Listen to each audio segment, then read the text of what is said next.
자, 지난주에 이어서 정신분석에 관련된 이야기들을 여러분들에게 해드릴 텐데요. 지난주에는 우리 히스테리 연구라는 텍스트를 출발점으로 삼아서 히스테리의 구조는 무엇이고 증상은 무엇이고 혹은 정신분석은 그에 대해서 어떠한 태도를 취하는지 여러 가지 이야기들을 여러분들에게 들려드렸는데요. 오늘 들려드린 이야기는 목차에도 나와 있듯이 늑대인간이라는 텍스트로부터 시작을 해서 정신분석과 강박증에 대한 이야기를 풀어보려고 합니다. 자, 늑대인간이라는 텍스트는 프로이트가 역시 초기에 썼던 텍스트이죠. 거기에 늑대인간이라고 명명이 되어 있는데 사실 본명은 세르게이 판케이프라는 환자의 이야기였고 늑대인간이라는 별칭이 붙게 된 이유는 그 환자가 어린 시절에 꾸었던 악몽, 반복되는 악몽에 관련된 이미지 때문에 늑대인간이라고 명명을 하게 되었던 그 남자의 이야기이죠. 그 이야기부터 일단 시작을 하고 그리고 또 다른 사례에 대해서도 이야기를 드리고 그리고 흥미롭게도 지난주 수업의 말미에 질문이 있었죠. 질문에서 문신 이야기가 잠깐 나왔었는데 자, 오늘 사실 문신이 주제이기도 해요. 그래서 문신에 대한 이야기도 말씀을 드리고 그리고 나서 미술에 대한 이야기를 드릴 거예요. 미술. 예술은 어떤 구조를 가지고 있는지 그 이야기도 좀 한번 나눠보고자 합니다. 자, 먼저 프로이트의 늑대인간 텍스트를 간단히 소개를 드릴게요. 어떤 환자 이야기인데 남자 환자예요. 그리고 이 사진에도 보는 바와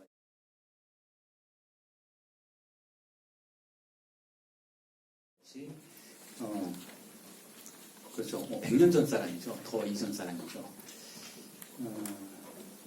이 남자 환자의 어린 시절의 이미지가 여러분이 보시는 왼쪽 사진이고 거기에 소년이 그 판케이프고 그 우측에는 누이가 있어요. 그리고 이 오른쪽 사진에는 판케이프와 아내 결혼한 이후의 사진이죠. 그리고 그 위에 있는 스케치는 판케이프 본인이 직접 분석 시에 그렸던 이미지인데 자신이 꿈속에서 보았던 6마리의 하얀 늑대의 이미지를 분석을 위해서 묘사했던 그런 이미지입니다. 자, 판케이프는 우리가 흔히 말하는 강박증의 구조를 가지고 있다라고 정신분석이 판단을 하는 그러한 증상을 보였던 사람인데 여러분들이 강박증이 무엇인지 대체 잘 아실 거예요. 그러니까 꼭 정신병력이 없으시더라도 그냥 보통 강박적으로 무언가를 한다라는 표현을 쓸 때 우리 그런 이야기를 하는데 한 번 하는 게 아니라 여러 번 반복해서 지속적으로 하는 것이고 그것이 물론 우리가 반복해서 지속적으로 하는 건 굉장히 많은데 그것이 우리의 삶을 힘들게 만들거나 주변 사람들을 괴롭게 만들 때 병증이다 이런 이야기를 하게 되죠. 예를 들면 대표적인 것이 정리강박. 뭔가 다 정리해놔야 되는 것이고 자기가 그냥 정리하는 게 아니라 그냥 방을 깨끗하게 하는 것이 아니라 자신이 원칙으로 정해놓은 방식으로 정리를 해야 되는 것이고 그렇지 않다면 자기가 원하는 질서대로 일이 돌아가지 않으면 굉장히 불안해한다든지 그 불안이 폭력성을 보이기도 한다든지 그런 거죠. 예를 들면 집에 여러분 집에 가스 밸브 잘 잠그고 나오셨나요? 불안하시잖아요. 저도 그런데 그 정도는 강박이 아닌데 집을 나올 때 가스 밸브를 다시 여러 차례 확인하는 사람들이 있죠. 근데 그 확인의 절차들이 있어요. 예를 들어서 3번 가스 밸브를 손으로 만졌다가 놔야 된다든지 혹은 돌아서서 문을 나올 때 문고리를 5번 쥐었다 놔야 안심이 된다든지 그런 자기만의 의례의식이 있는 분들이 있어요. 그게 강박증이라고 볼 수 있는 징조이죠. 징조. 그리고 강박증에는 여러 가지 사실은 확대되는 증상의 사례들도 제시가 될 수 있겠는데 예를 들면 대표적인 것이 의처증, 의부증. 왜 그런가 하면 자신의 배우자나 가족 구성원이 자신이 모르는 종류의 욕망을 표현하거나 간직하는 것을 참을 수 없어 하는 그런 것도 역시 강박증의 유형으로 들어갈 수가 있어요. 예를 들면 아내가 자신이 모르는 표정을 짓고 모르는 누군가를 만나고 이런 것에 대해서는 상당히 괴로워하는, 그래서 폭력적인 반응까지 보이게 되는 남성의 경우가 있고, 여성도 물론 그럴 수 있는데, 지난주에 말씀드렸던 것처럼 여성들이 대체로 가지고 있는 구조는 히스테리의 구조이고 강박증의 구조는 아니에요. 왜 그런지도 말씀을 드렸죠. 지난주에 수업을 들어주셨던 분들은 기억이 나실 거예요. 우리 사회를 지배하는 추상적인 법은 성별이 있다면 남성이다. 남성적이다. 그래서 그 남성적인 법에 여성적 욕망의 주체는 동일시하기가 쉽지 않다. 그래서 보통 법을 추구하고 법에 강박적으로 사로잡히는 그 남성들보다 법에 느슨한 방식으로 거리를 두는 욕망의 구조를 가진 것이 여성적 주체다. 그래서 보통 의처증은 강박증은 남성들이 많이 빠지는 욕망의 구조라고 할 수가 있는데, 이 남자 역시 그런 강박증이었어요.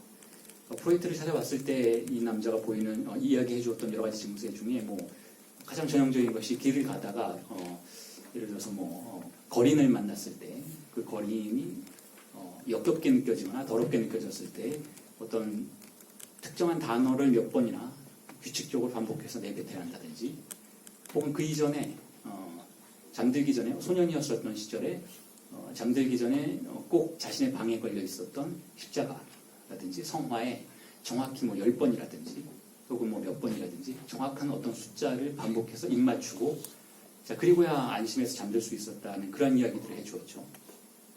그리고 그 외에도 여러 가지 증상들이 있어, 무기력증, 불안증, 여러 가지 증세들이 있었는데, 그런 이야기들 쭉 찾아가다 보니까 이 사람이 어떤 증세를 가지고 있었는지를 아주 기본적인 장소에서 찾으려는 프로이트의 노력이 있었어요.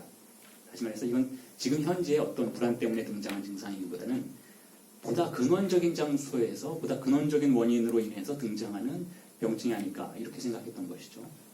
그래서 보다 어린 시절에 대한 이야기를 질문했고, 그때 이 판케이프라는 남자가 해주었던 이야기가 아주 어린 시절에 계속해서 악몽을 꾸었다라는 거예요. 그러니까 우리 모두 악몽을 꿀 수는 있겠지만 이 사람이 꾸는 악몽은 똑같은 악몽이었어요. 그게 어떤 악몽이냐면, 잠을 자고 있을 때 창문이 스르르 열리고 창문 밖에 나무가 있었는데 그 나뭇가지에 여러 마리 늑대가 미동도 하지 않고 자신을 응시하고 있는 공포스러운 분위기죠. 그러한 꿈을 반복해서 꿨다라는 거예요. 그래서 이 남자가, 이 소년이 그 응시를 느끼는 순간 잠에서 깨어나죠. 잠에서 벌떡 깨어나서 유모에게 달려가서, 동유럽의 귀족이었어요. 귀족 집안의 아들이었는데 유모에게 달려가서 울면서 재워달라고 하고 무섭다고 투정을 벌이고, 그러다가 이제 유모하고 함께 잠이 들고, 그런 일들이 계속해서 반복됐다는 것이죠. 그래서 왜 이런 일이 있었을까? 프로이트와 이 내담자가 함께 찾아보기 시작했어요.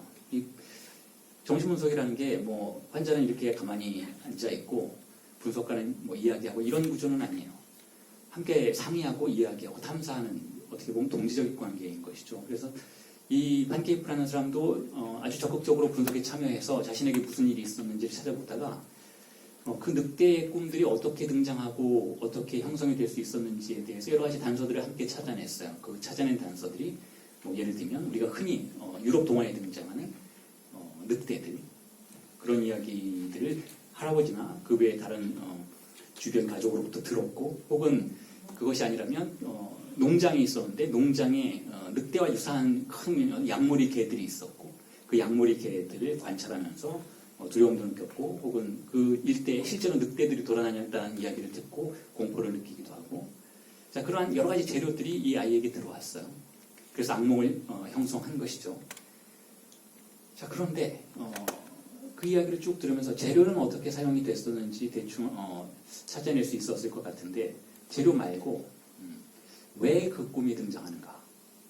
프로이트의 정신분석은 꿈은 우리에게 그냥 아무 일도 목적으로 하지 않고 등장하지는 않는다고 생각해요. 우리가 무슨 꿈을 꾸면 분명히 어떤 목적이 있다는 거죠. 꿈이 우리에게, 일반적으로는 어떤 목적을 갖고 있는가 하면, 프로이트가 쓴 꿈의 해석을 읽어보면 어떤 목적을 갖고 있는 것인가 하면, 꿈은 쾌락을 우리에게 탐닉하도록 만들기 위해서 꾸게 되는 것이죠. 그런데 그 꿈속에 등장하는 쾌락의 유형들도 어느 정도는 억압받고 있기 때문에 지난주 우리 억압 얘기 많이 했었잖아요. 억압받고 있기 때문에 아주 적극적으로 금지된 쾌락을 예를 들어서 이웃집에 잘생긴 오빠라든지 아저씨라든지 노골적으로 대놓고 하는 그런 종류의 쾌락을 주지는 않지만 상당히 암시적이기는 하지만 금지됐던 쾌락을 탐닉할 수 있도록 허용하는 것이 꿈의 느슨한 억압의 장소라고 볼 수가 있어요. 그래서 꿈속에서는 대체로 우리가 쾌락을 느껴요. 편안함과 쾌락을 느끼죠. 물론 이제 안 좋은 일이 있을 때는 당황스러운 그런 길을 못 찾는다든지 도달해야 되는 장소에 못 간다든지 약속 시간이 늦는다든지 이런 긴장감이 그대로 표현되기도 하지만 일반적으로는 꿈이 쾌락의 탐닉의 장소라는 것을 프로이트는 주장을 하고 있었는데 근데 악몽은 좀 다르다라는 거예요. 왜 악몽을 꿀까? 악몽을 꾸는 이유는 무엇일까?에 대해서 프로이트가 여러 가지 고민을 하고 이 판케이프라는 내담자와의 여러 가지 이야기들을 연구해 가면서 도달한 장소가 무엇인가 하면 이 꿈을 꾸기 바로 그 전날 혹은 그 꿈을 꾼 바로 다음 날의 이야기였어요. 이 꿈을 꾸기 바로 직전에 그 전날, 그러니까 그날 당일 꿈을 꿨던 그 밤에 그 당일이죠. 당일이 여러 가지 분쟁이 있었던 날이에요. 어떤 분쟁이냐면 이 판케이프라는 소년이 생일이 원래 25일이었어요. 12월 25일. 곧 다가오죠. 판케이프의 생일. 하지만 판케이프의 생일만이 아니죠. 예수님의 생일이기도 하잖아요. 그래서 기독교 집안이니까 우리 그렇게 생일이 겹치면 굉장히 싫어하죠. 어린아이들이. 생일 선물도 받아야 되고 그다음에 성탄 선물도 받아야 되는데 두 개가 겹치니까 굉장히 화가 난 거야. 이 꼬마가. 그래서 자기는 두 개를 한꺼번에 다 받아야겠다라고 때를 쓰고 있었어요. 그리고 선물을 주는 사람은 누구였냐면 아버지였어요. 그 아버지가 유럽 귀족들이 대체로 그런가 봐요. 여행도 많이 다니고 집안일을 잘 안 돌봐요. 그렇게 따지면 과거에 우리 아버지들도 귀족은 아닌데 그런 분들이 꽤 계셨지만 어쨌든 유럽에서는 귀족들이 그랬나 봐요. 자식은 유모들이 키우고. 그래서 때를 쓰고 했어요. 왜냐하면 아버지가 사랑의 대상이었어요. 이 판케이프에게는 소년에게는. 많은 소년들이 아버지를 사랑하잖아요. 아버지가 멋있어 보이고. 근데 경쟁자가 있었죠. 저 누나예요. 누나가 항상 경쟁하면서 아버지의 사랑을 독차지하려고 했는데 보통 아빠들이 어떻게 하나요? 아들도 좋아하지만 딸을 더 좋아할 때도 있고 딸에게 더 자상하게 대할 때도 있어서 항상 불만이 많았던 소년이었죠. 그래서 선물을 아버지에게 두 개를 다 받고 싶어서 여러 가지 때를 부리다가 잠이 든 거예요. 그리고 그날 밤에 이 꿈을 처음 꾸게 된 거예요. 늑대가 나오는 꿈을. 자, 그래서 프로이트는 이걸 어떻게 해석을 하는가 하면 어린아이가 아버지를 좋아하고 사랑하는 건 충분히 있을 수 있는 일인데 그건 욕망의 문제라는 거예요. 욕망의 문제. 그러니까 그냥 애가 아빠한테 난 아빠를 플라토닉하게 사랑할래 이렇게 할 수는 없는 거잖아요. 사랑하면 다 좋아하는 거예요. 내 것으로 만들고 싶은 것이고 내가 그의 전부가 되고 싶은 것이니까 그냥 사랑이에요. 사랑. 그게 나중에 이제 성화가 되면 어린아이들 그걸 생각하겠죠. 나는 엄마 아빠는 사랑할 수 없고 이제 여자친구 사랑해야지. 이렇게 결정하고 밖에 나가서 여자친구를 혹은 남자친구를 찾아 나서겠죠. 근데 이 시점에는 어린아이들에게는 그런 게 없다라는 거예요. 그냥 엄마가 내 애인이고 아빠가 내 애인인 거예요. 아들이고 딸이고. 그러니까 욕망의 대상인 것이죠. 자, 그런데 그날 밤에 이 꿈을 꾸었던 것은 어떤 의미일까를 프로이트는 이렇게 해석해요. 이날 밤에 비로소 아버지에 대한 욕망이 금지되었다라는 것을 아이가 알았다라는 거예요. 쉽게 말하면 우리식으로 얘기하면 내외해야 되는 관계였다라는 걸 알았다라는 거예요. 보통 엄마에 대해서 그렇게 하는데 이 아이에게 특징적인 것은 아버지에 대한 욕망이었는데 근데 그게 금지된 욕망이라는 것을 아이는 알았어요. 그러면 아이들은 귀신같이 알죠. 귀신같이 알아요. 아이들은 가르쳐주지도 않아도 엄마 아빠하고 내외하는 순간이 빨리 찾아와요. 자, 그게 뭐냐면 그 욕망은 어색한 욕망이라는 걸 깨닫기 시작하는 거예요. 이렇게 좋아하는 건 아니다라는 거예요. 이렇게 좋아하는 건 남녀의 문제인 것이고 부모 자식 간의 문제는 아니라는 걸 아이들이 상당히 빨리 깨달죠. 그리고 밤에 꿈을 꾼 거예요. 이 꿈을. 자, 이런 꿈을 꾸면 어떻게 되나요? 여러분 왜 연인끼리 영화 보러 많이 가시잖아요. 근데 적당히 무서우면 남자들에겐 좀 도움이 되죠. 여자분이 무서워서 이렇게 기대기도 하고 손을 못 잡고 손을 딱 잡게 되기도 하는 그런 반전의 기회가 오기도 하는데 근데 진짜 무서우면 안 돼요. 기분이 다 잡쳐버리죠. 너무 잔인하고 무섭고 그러면 밥맛까지 떨어지고 피가 막 흘러 넘치고 이런 영화 보고 나와서 분위기 좋은 데 가서 무슨 얘기를 하겠어요. 덜덜 떨고 있는데 둘 다. 자, 무서운 것은 우리에게 어떤 효과를 가져오는가? 무서운 것은 욕망을 차단하는 거예요. 욕망을. 그래서 프로이트의 해석이 그거였어요. 이 아이가 공포를 통해서 자신의 성욕을 차단하려고 했다라는 거예요. 자신의 성욕을 차단하려고 했다. 원래는 공포를 통해서 그렇게 하기보다는 일반적으로 어떻게 하는가 하면 제가 지난주에 여러분들에게 설명을 드렸던 것처럼 어른들의 말을 수용하는 과정 속에서 그러니까 대타자라고 설명을 드렸잖아요. 대타자의 말을 수용하는 과정 속에서 자신의 욕망을 억압하고 때로는 필터링하고 할 수 있는 것과 할 수 없는 것을 선별하고 이러한 과정들이 교육의 과정 속에서 일어나는데 아이가 그걸 배우는 과정 속에서 일어나는데 지금 이 아이는 이 팬케이프의 어린 시절에는 부모들이 조금은 나태했어요. 말씀드렸던 것처럼 아버지는 바빴고 어머니는 병약하신 분이었고 병약해서 아이에게 그렇게 많은 신경을 쓰지 못했고 그래서 대체로 유모가 이 아이를 키웠는데 유모가 키우는 데는 한계가 있었을 수도 있겠죠. 가정교사나 유모들. 특히 가정교사는 또 다른 문제였어요. 가정교사는 이 아이에게 성적인 것을 은폐하려고 하지 않고 오히려 느끼게 해주었던 인물들 중에 하나였으니까. 자, 그래서 이 아이에게 욕망을 억압하거나 금지할 수 있는 합리적인 언어의 수단들이 결여되어 있었다라고 볼 수가 있고, 자, 그래서 이 아이가 아버지에 대한 욕망을 강하게 느꼈을 때 아이 스스로가 무언가를 발명해내는 거예요. 아이 스스로가. 즉, 억압이 불충분할 때, 외부의 억압이 불충분할 때 아이가 이걸 어떻게든 이건 아니다라고 생각하는 무언가가 자신을 엄습하려고 할 때, 즉 아버지에게 선물을 받고 싶고 그의 모든 것이 되고 싶은 이러한 욕망이 거부되어야만 한다라고 느낄 때 사용할 수 있는 방법이 공포스러운 꿈을 만들어내는 것이었다. 아이의 무의식이 그런 거죠. 사실은 의식이 그런 것이 아니라. 자, 그렇게 프로이트는 해석을 내요. 자, 그런데 그 해석에 따르면 우리가 공포증에 대해서 굉장히 많은 사실은 이해를 할 수 있게 되죠. 여러분들 중에도 공포증 갖고 계신 분들이 많이 계실 거예요. 뭐 예를 들면 말도 안 되는 공포증이 있잖아요. 그러니까 예를 들어서 뭐 쥐가 한 100마리 등장했다. 그럼 공포, 저도 무섭고 누구나 공포서. 조금 말도 안 되는 게 아닌데 예를 들어서 비둘기를 굉장히 두려워하시는 분들이 있죠. 비둘기가 한 서너 마리만 있어도 그 근처에 못 가시는 분들도 계세요. 특히 여자분들이 그런 분들이 계시잖아요. 자, 다시 말해서 어떤 특정한 대상이 상식적인 차원에서는 그 정도로 공포스러울 수는 없는데 이유 여하를 막론하고 전혀 논리도 없고 맥락도 없이 그냥 공포스러운 대상을 설정하게 되는 그러한 주체들이 있다면 그건 역시 자신의 성적인 욕망에 대한 억압과 차단의 어떤 대체물로서 활용될 수 있었던 것이라고 가정해 볼 수 있다는 것이죠. 뭐 모두 그런 것은 아니지만 각각의 내담자를 분석을 해봐야 되는 것이겠지만 공포증은 우리에게 그러한 역할을 해준다는 거예요. 다시 말해서 부모에 의해서 안정적인 방식으로 억압돼야만 했던 욕망의 대상이 그렇게 되지 못했을 때 우리는 공포증을 사용할 수도 있다는 것이죠. 어린아이가 공포증을 통해서 자신의 욕망과 자신을 분리시켜서 금지된 욕망의 곁으로 가지 않으려는 그러한 무의식의 전략을 구사할 수도 있다는 거예요. 자, 그것도 하나의 방법이라는 것이죠. 그것도.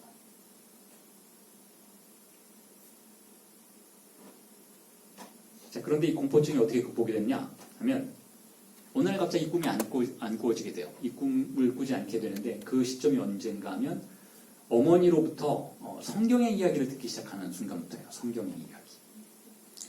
어머니로부터 예수 이야기를 듣죠. 기독교 집안이니까 뭐 성경책 읽어주셨겠죠. 그래서 어머니가 성경책을 읽어주셨는데 이 판케이프라는 꼬마가 머리가 좋은 아이였어요. 즉각적으로 예수와 자기를 동행시하기 시작해요. 일단 생일이 같잖아요. 생일이 같고 아버지를 계속 사랑하는 사람이잖아요. 예수가 아버지 하나님, 아버지 사랑의 하나님 이렇게 계속 하잖아요. 그래서 이 아이가 아버지를 사랑해도 되는구나 라는 걸 배우기 시작해요. 그런데 육체적인 방식이 아니라 이런 방식으로 예수처럼 하면 되는구나. 예수와 자기를 동일시하고 자신의 욕망을 언어로 표현할 수 있는 그러한 단계로 들어갔을 때 비로소 이 꿈을 안 꾸게 됐어요. 이게 굉장히 중요해요. 어린아이가 어떤 특정한 사람과 자신을 동일시하는 방식으로 자신의 욕망을 운용할 수 있게 되고 통제할 수 있게 되는 과정들은 굉장히 중요하다는 거죠. 아이들은 대체로 동일시하는 방식으로 그렇게 해요. 누군가가 나를 누군가를 닮고자 하는 방식. 예를 들면 형을 닮고자 하고, 뭐 오빠를 닮고자 하고, 언니를 닮고자 하겠죠. 혹은 뭐 아저씨, 아빠, 누군가를 닮고자 하고 그가 어떻게 욕망하는지를 관찰한 다음에 그처럼 하는 방식으로 자신의 욕망을 억압하고 허용된 것들을 탐닉하는 자, 이러한 욕망의 루틴의 여정들을 떠나게 되는데 자, 이 늑대 인간 이 판케이프 소년에게는 그런 모델이 없었던 거예요. 그런 모델이. 가정교사들은 대체로 여성들이었고 아버지는 항상 부재했고 누군가를 모델로 삼아서 자신의 욕망을 루틴화하는 것이 상당히 용이하지 않은 일이었는데 성경에서 그걸 발견했던 거예요. 아이가 성경에서. 그러니까 텍스트의 방식으로 그렇게 하는 게 굉장히 중요하다는 것이죠. 상징계라고 부르는 언어라고 부르는 것을 통해서 자신의 욕망을 억압하는 것이 중요한데 성경이 어쨌든 부분적으로 그런 역할을 해줬어요. 근데 그것만으로 된 건 아니고 그 다음에 이상한 버릇들이 생기기 시작하죠. 아까 말씀드렸던 강박증.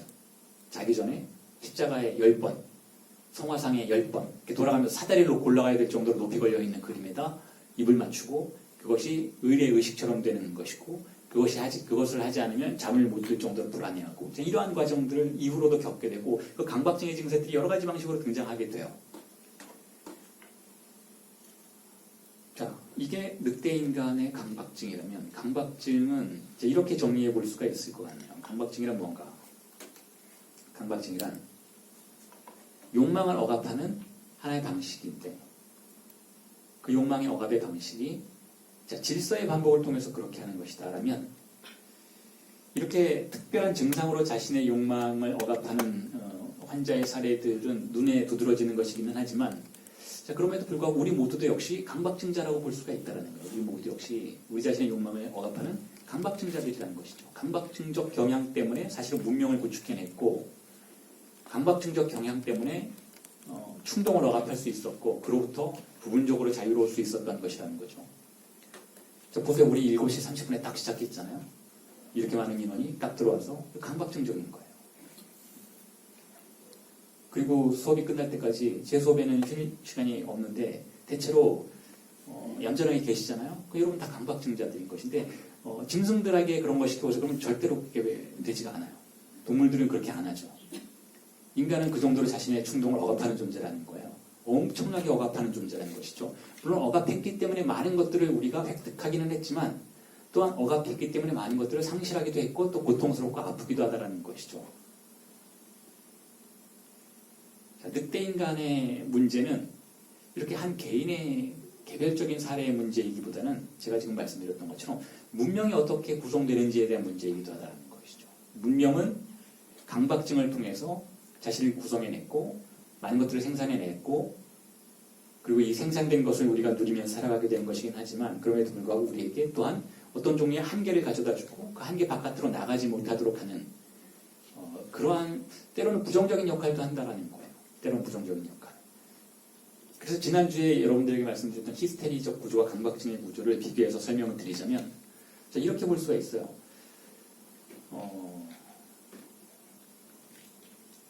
어떤 쪽이 더 건강한 쪽일까요? 물론 이렇게 딱 잘라서 말할 수는 없어요. 예를 들어서 히스테리적 구조는 항상 아프거나 혹은 카오스를 추구하거나 혼란을 도입하거나 이러한 경향을 가진 주체이기 때문에 눈에 관찰됐을 때는 그쪽이 더 나쁜 것 같아요. 그쪽이 더 사회를 혼란스럽게 한다든지 우리가 받아들일 수 없는 욕망을 가지고 온다든지 혹은 안정된 상황을 흔든다든지 자, 이런 건 허용할 수 없기 때문에 항상 비난받아왔던 것이 사실인데 자, 근데 우리가 알고 있는 매번의 혁명적인 순간들 혹은 예술적인 순간들 혹은 진보의 순간들은 항상 어떤 종류의 흔들림이 있었다라는 것을 인정한다면 히스테리적인 구조는 사실상 그렇게 나쁜 것이라고 볼 수는 없다라는 거죠. 반면에 지금 늑대 인간의 사례를 통해서 암시해드리고 있는 이 강박증의 구조라는 것은 질서를 구축하고 우리를 한계 안에 머물도록 하기 때문에 우리를 보호해주는 것이긴 하지만 보호하는 대신 우리를 절대로 변화할 수 없도록 만드는 강력한 힘이기도 하다는 거예요. 이 두 개가 우리에게 공존하기 때문에 그 두 개를 잘 사용할 필요가 있다는 것이죠.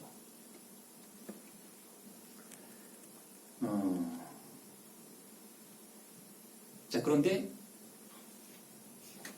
프로이트는 어떤 의미에서는 히스테리를 끝끝내 받아들이려고 하지 않았던 것처럼 보이기도 해요. 프로이트는 히스테리를 부정적인 대상으로 간주하고 그것을 상징화하고 현재의 언어로 안정화시키려는 경향을 보였던 면모가 상당히 있었고, 자, 그러한 면모를 이어받아서 프로이트 2세대 정신분석학자들이라고 할 수 있는 사람들, 뭐 안나 프로이트와 같은 사람들, 자, 그런 사람들은 자아심리학과 같은 것을 구성해내면서 무의식이라고 하는 어떤 흔들리는 대상을, 다시 말해서 우리가 파악하기가 힘들고, 히스테리적인 무의식이죠. 파악하기 힘들고 빠져나가고 무형적이고 그 형태를 갖지 않고, 이러한 것들을 현재 우리가 가지고 있는 도구를 통해서 재단하고 안정화시키려고 하는, 자, 그러한 방향으로 나아가요. 여러분들이 보통 심리치료를 받으시러 가게 되면 다 그러한 방식으로 치료를 받게 돼요. 그 대표적인 사례가 뭐냐면 이거예요. 여러분들이 가지고 있는 어떤 증상을 그들이 명명하죠. 예를 들어서 여러분들이 불안하잖아요. 혹은 우울하잖아요. 근데 그 불안은 누구의 것인가요? 그 우울은 누구의 것인가요? 여러분들의 것이에요. 근데 그 불안이라는 단어는 누가 가져온 건가요? 혹은 우울증이라는 단어는 누가 만들어낸 것인가요? 여러분들이 만들어낸 건 아니잖아요. 그 의사들이 만들어낸 것이거나 정신분석가들이 만들어낸 것이거나 뭐 그런 사람들이 만들어낸 것인데, 자, 그렇다면 여러분들의 불안과 우울증이 이웃집의 누군가의 불안과 우울증과 똑같은 것이라고 말할 수 있을까? 자, 그렇진 않다라는 거예요. 물론 똑같다고 하면 똑같아져 버릴 수도 있어요. 자, 근데 이건 일종의 폭력이에요. 근데 엄밀한 의미에서는 그건 다른 거예요, 사실은. 내가 살아왔던 인생이 나에게 가져온 불안과 그 유형과 그것의 형태와 그것의 에너지와 그것의 미래는 사실은 절대적으로 차이 나는 것이죠. 그걸 절대적 차이라고 불러요. 그건 여러분 고유의 것인데, 그것을 의사 선생님들이 보통 어떻게 말씀하시나요? 가면 선생님, 제가 며칠째 잠을 못 자고 불안하고 우울해요. 그러면 의사 선생님들이 뭐라고 말씀하시나요? 글쎄 모르겠어요 라고는 절대 얘기 안 하시는 거죠. 아, 알겠어요. 그거 우울증이네요. 그거는 무슨 우울증이네요. 이렇게 얘기해야 의사 선생님이죠. 그렇게 얘기 안 하면 뭔가요? 그럼 모르는 남자, 모르는 여자인 거예요. 잘 모르는 사람한테 내가 가서 호소를 하고 있는 것이죠. 자, 그런데 이게 이렇게 여러분들의 증상을 누군가가 이미 가지고 있는 이름으로 명명한 건, 자, 이건 강박증적이라는 것이죠. 이 사태 자체가.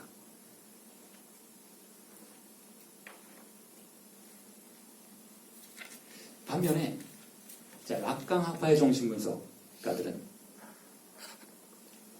저와 같은 사람은, 락강을 연구하고 락강의 정신분석을 실천하는 사람들은 그 이름을 명명하는 행동을 굉장히 조심스러워하고, 가능하면 그렇게 하지 않으려고 해요.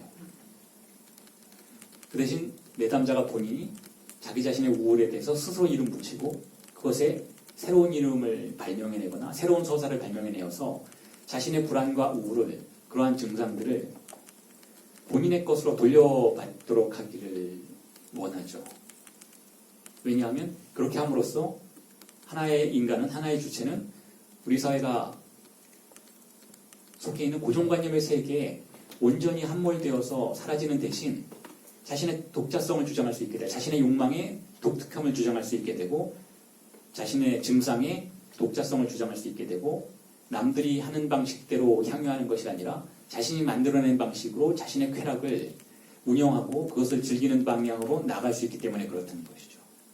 그래서 굉장히 많이 다르다라고 얘기할 수가 있어요. 굉장히 많이 다르다.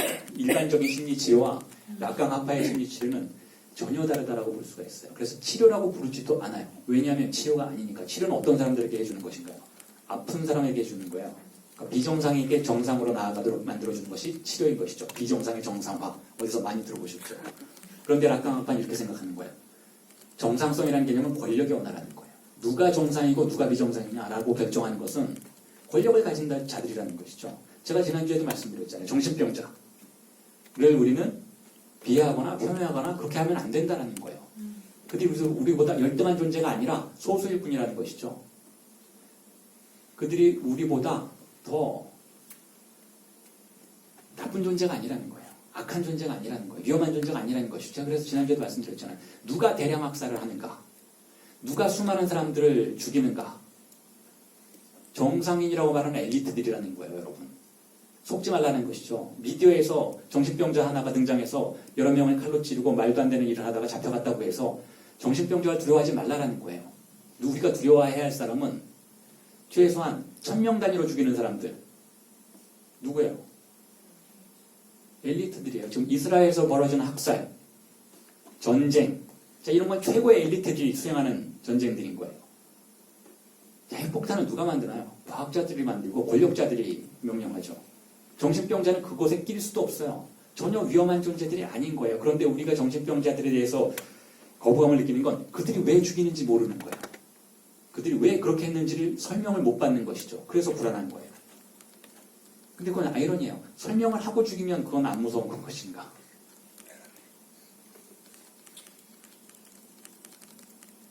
정신병자들의 세계를 망상의 세계라고 부르고 우리가 흔히 정상인이라고 부르는 사람들, 즉 신경증자들의 세계를 환상의 세계라고 불러요. 환상의 세계의 특징은 소통 가능성이에요. 다시 말해서 누군가가 나에게 엄청난 피해를 주고 죽음에 이르는 고통을 주어도 소통은 가능해요. 그거하고. 얘가 왜 이러는지 동의할 수는 없어도 이해할 수는 있어요. 예를 들어서 이 사람이 나에게 폭력을 가하고 얘가 가진 집과 재산을 뺏었다. 정말 고통스러운 일이지만 왜 그랬는지는 알 수 있다는 거죠. 나의 재산을 뺏으려고 하는 거예요. 이런 일들은 흔히 있는 일들인 것이죠. 정상인들의 사회에서 있어요. 재산을 빼앗고 이득을 취하는 것. 그런데 정신병자들은 그렇게 하지 않는다는 거예요. 아무 이유도 없는 것 같아요. 그들이 사는 세계는 그래서 차별적인 세계이고 고독한 세계인 것이죠. 그들은 소통을 할 수 없는 사회, 왜냐하면 그들과 소통할 수 있는 자들이 없으니까. 자, 그럴 뿐이지 정상인이라고 부르는 사람들이, 그리고 정상인들 중에서 정상인이라고 부르는 사람들이 꼭 올바른 사람들은 아니라는 것이죠. 그래서 락강은 정신분석의 영역에서 연구를 하고 있는 락강은 혹은 철학적인 어떤 담론들을 우리가 끄집어낼 수 있는 것이라면 락강이라는 사람의 이론에서는 혹은 철학에서는 혹은 정신분석에서는 정상이라는 개념을 굉장히 경계해요. 당신은 정상이고 당신은 정상이 아니다. 이런 방식의 어떤 의미에서 몰인식한 판단이라는 거죠. 잘 모르는 판단이라는 거예요. 정상이라는 게 무엇인지는 권력을 가진 자들이 판단한다는 거예요. 예를 들어서 요즘 들어서 여러분들 그 차별금지법 때문에 말이 많고 뭐 그거 하면 시위도 하고 그러잖아요. 특히 교회에서 나와서 시위를 하잖아요. 차별금지법을 하면 동성애자들도 차별하지 않게 되는 것이고 그것은 동성애를 인정하는 것이고 어쩌고 저쩌고. 자, 그런데 고대 그리스에서는 굉장히 많은 남성들이 소년들과 성행위를 했어요. 권력자들이 소년들과 성행위를 하는 욕망을 탐닉하면 또 그건 정상이 되어버려요. 자, 누가 어떤 성이 정상인지 아닌지를 판단하는 것은 전적으로 권력의 문제인 것이기 때문에 어떤 내담자가 우리를 찾아와서 저는 비정상이니까 정상으로 만들어주세요 라고 말한다면 일단 그 오해를 불식시켜야 한다는 거예요. 그 사람은 비정상이 아니에요. 혹은 그 사람이 비정상이라면 저도 비정상인 거예요. 우리는 다 각각 개별적인 욕망을 소유했기 때문에 정상이라고 말해주는 이데올로기에 한 발짝 머물러 거리를 두고 있는 것이나 마찬가지라는 것이죠. 그리고 정상이라고 말해주는 이데올로기는 사실상 도달할 수 없는 가상적인 어떤 종류의 강박증적인 장소의 권력일 뿐이라는 거예요. 자, 그래서 제가 다시 한번 말씀드리지만 강박증의 세계에서는 세계가 변화하지 않아요. 정상이라고 말해지는 고정관념의 세계 안에 우리를 가두어버리는 그러한 권력 속에 있는 것이기 때문에 세계는 절대 변하지 않아요. 근데 다행히도 누군가가 변화를 시도하는 주체들이 등장하고 그러한 욕망에 자신을 환신하는 주체들이 등장하죠. 그러한 주체들을 히스테리적 주체라고 불러요. 그런 주체들. 카오스를 수용하고 흔들림을 수용해서 방황을 떠나는 주체들이 존재한다는 것이죠. 자, 그리고 라칸학파의 정신분석은 바로 그 여정을 제안하는 거예요. 그 여정을. 정상성이라는 것에 소외되지 말고 본인의 욕망의 이름을 찾아서 함께 떠나자라고 제안을 하죠. 자, 그런 의미에서 강박증은 정신분석은 부정적으로 바라보는 사태예요. 강박증적인 주체들을 분석하는 건 그래서 정신분석이 원하는 일이 아니라는 거예요. 그래서 정신분석의 초기에는 대체로 이러한 과정이 일어나죠. 내담자가 히스테리화 될 수 있도록 도와줘요. 히스테리화. 자신의 흔들림을 인정할 수 있도록. 자신의 욕망의 흔들림을, 자신의 욕망의 비정상성을 있는 그대로 인정할 수 있도록 도와주는 절차를 히스테리화라고 불러요. 증상을 소멸시키지 않고 마주볼 수 있도록 도와주는 것이죠.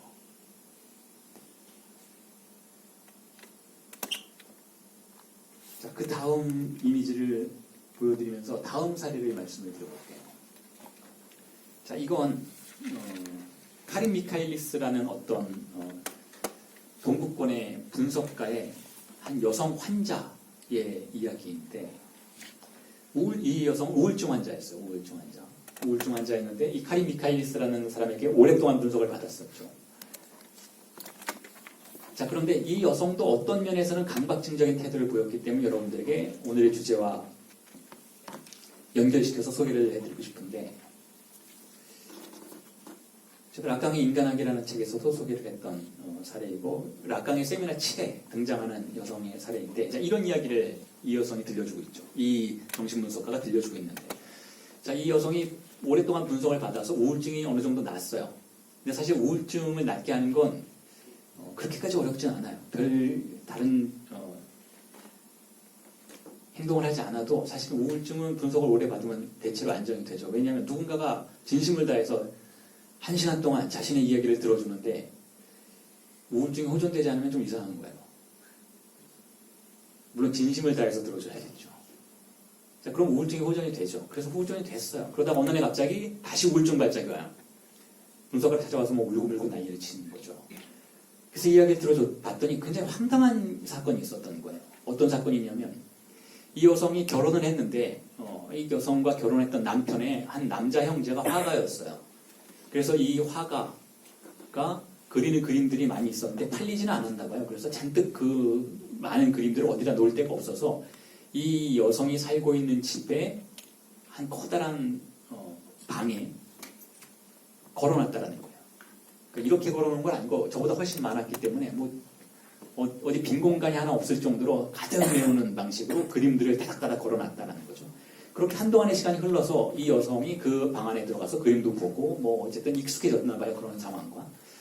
그러다 어느 날 갑자기 그림 하나가 팔렸는지 그림 하나는 뛰어갔대요. 그 남편의 동생이 뛰어갔대요.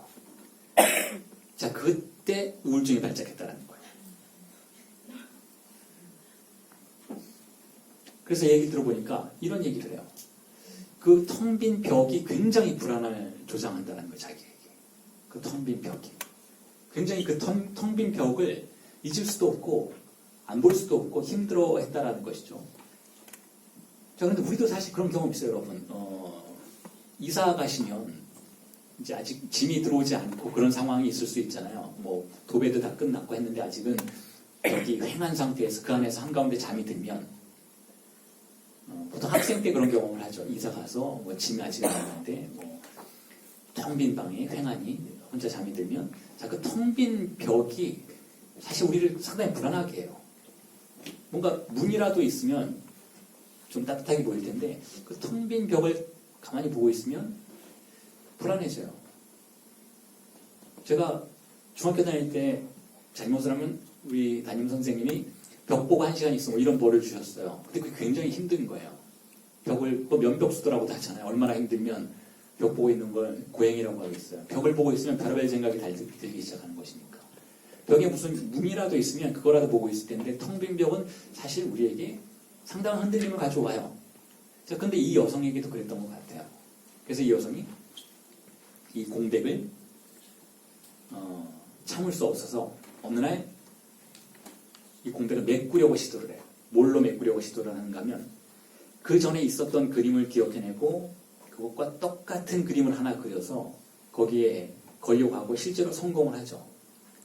그래서 벽에 그림을 걸고 그 남편의 남동생에게 보러 와달라고 요청을 해서 그 그림을 평가해달라고 이야기했는데 남동생이 그렇게 얘기하는 거예요. 안 믿는 거예요. 이걸 네가 그렸다라는 거, 당신이 그림 그렸다라는 거 난 믿을 수 없다라는 거죠. 그러니까 굉장히 잘 그렸다라는 극찬인데 근데 극찬이 아니라 실제로 안 믿었어요. 이건 네가 그린 게 아니라 다른 사람이 그린 거다. 이건 너무 잘 그렸다. 그 여성이 가능하면 이 주변에 그려진 이 옆에 있는 그림들과 유사한 방식으로 그 수준에 맞게 그리려고 굉장히 노력을 기울였고 실제로 그렇게 성공을 한 것이죠. 자, 그래서 우울증이 극복이 됐대요. 그렇게 해서 또.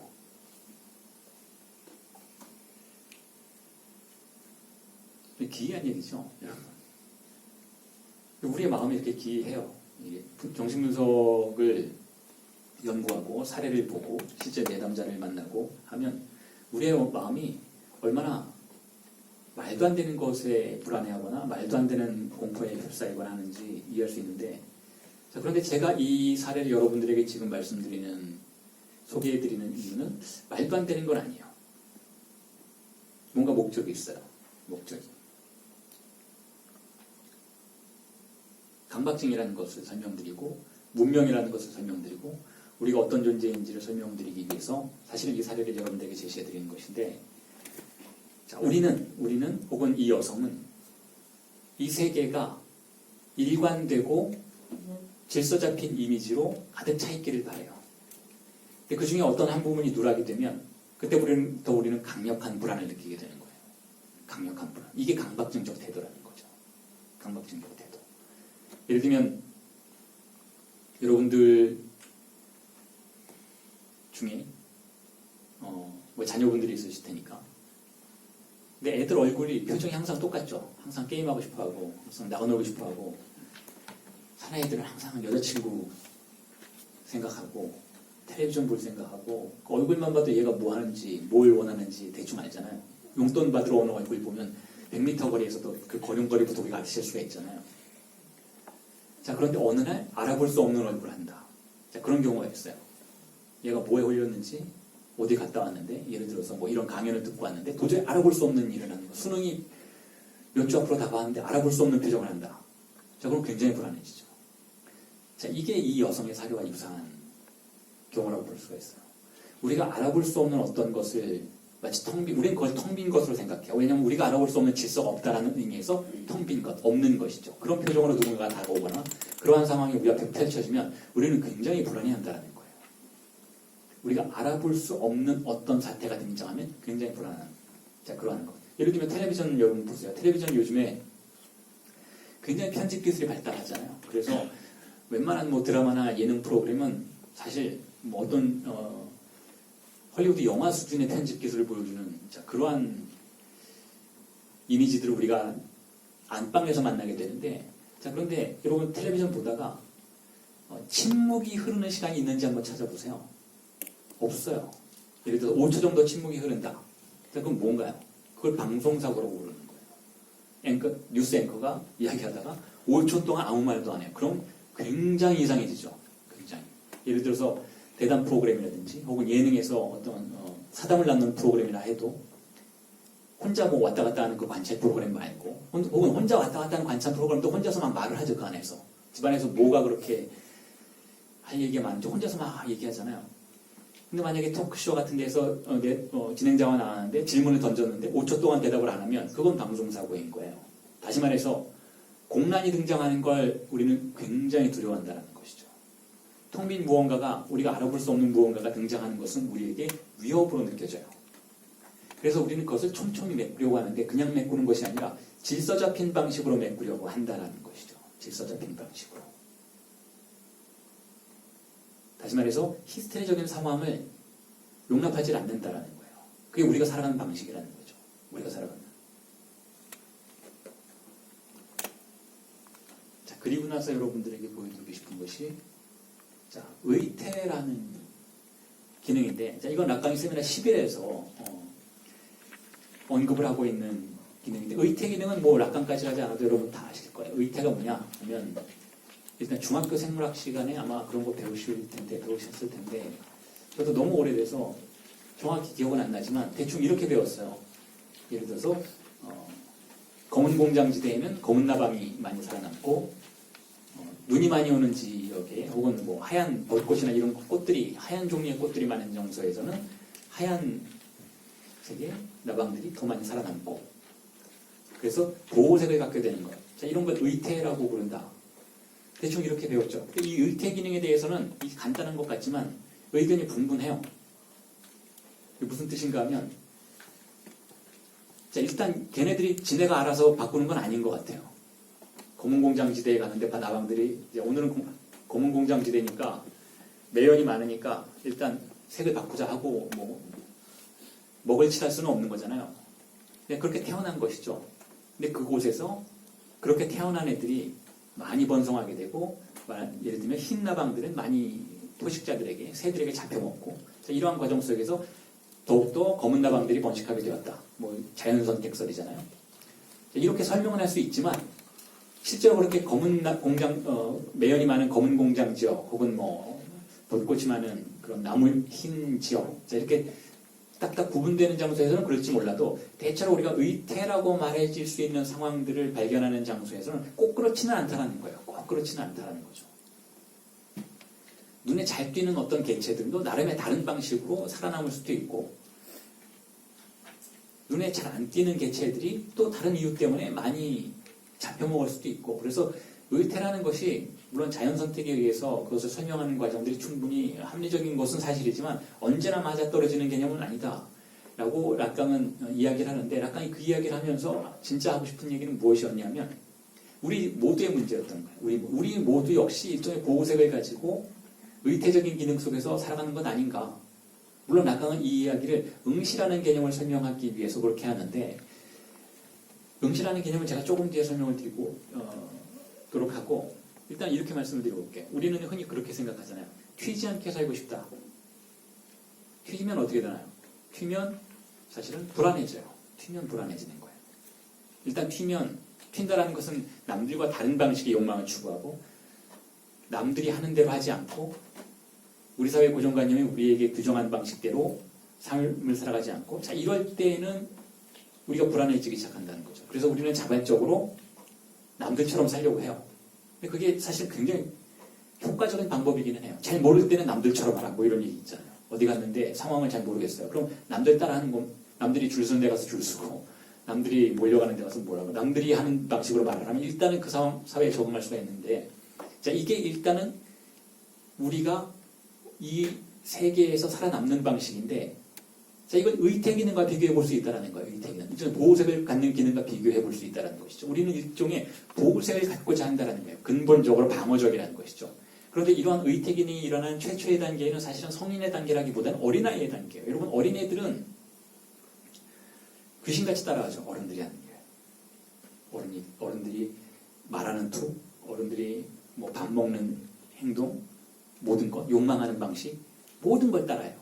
그런 얘기 하잖아요. 애들 앞에서는 뭐 냉수도 함부로 못 마시겠다라는 얘기 하는데 카피하는 존재인 것이죠. 애들은 카피하는 방식으로, 아이들은 카피하는 방식으로 살아남아요. 결국은.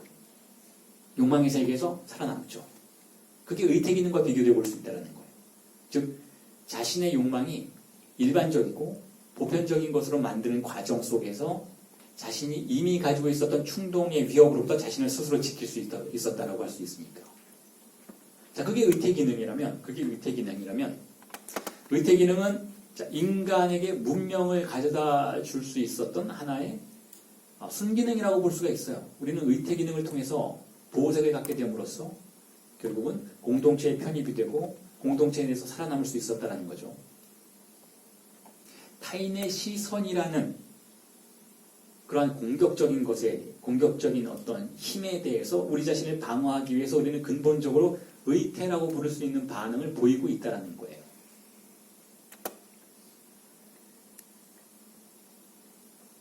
그래서 자 이제 문신 얘기 좀 해볼 텐데 그래서 우리 그런 얘기 하잖아요.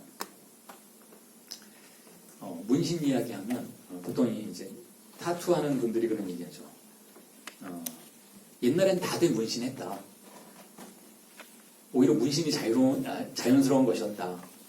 오히려 문신하지 않은 사람이 이상한 사람이었는데 요즘엔 그 반대가 됐다. 라고 얘기하면서 자신들의 활동을 합리화하죠. 우리나라에서는 문신이 불법이에요. 불법이 아니라 문신을 할 수는 있지만 의사들만 할 수 있도록 해놨어요. 그게 말이 되나요?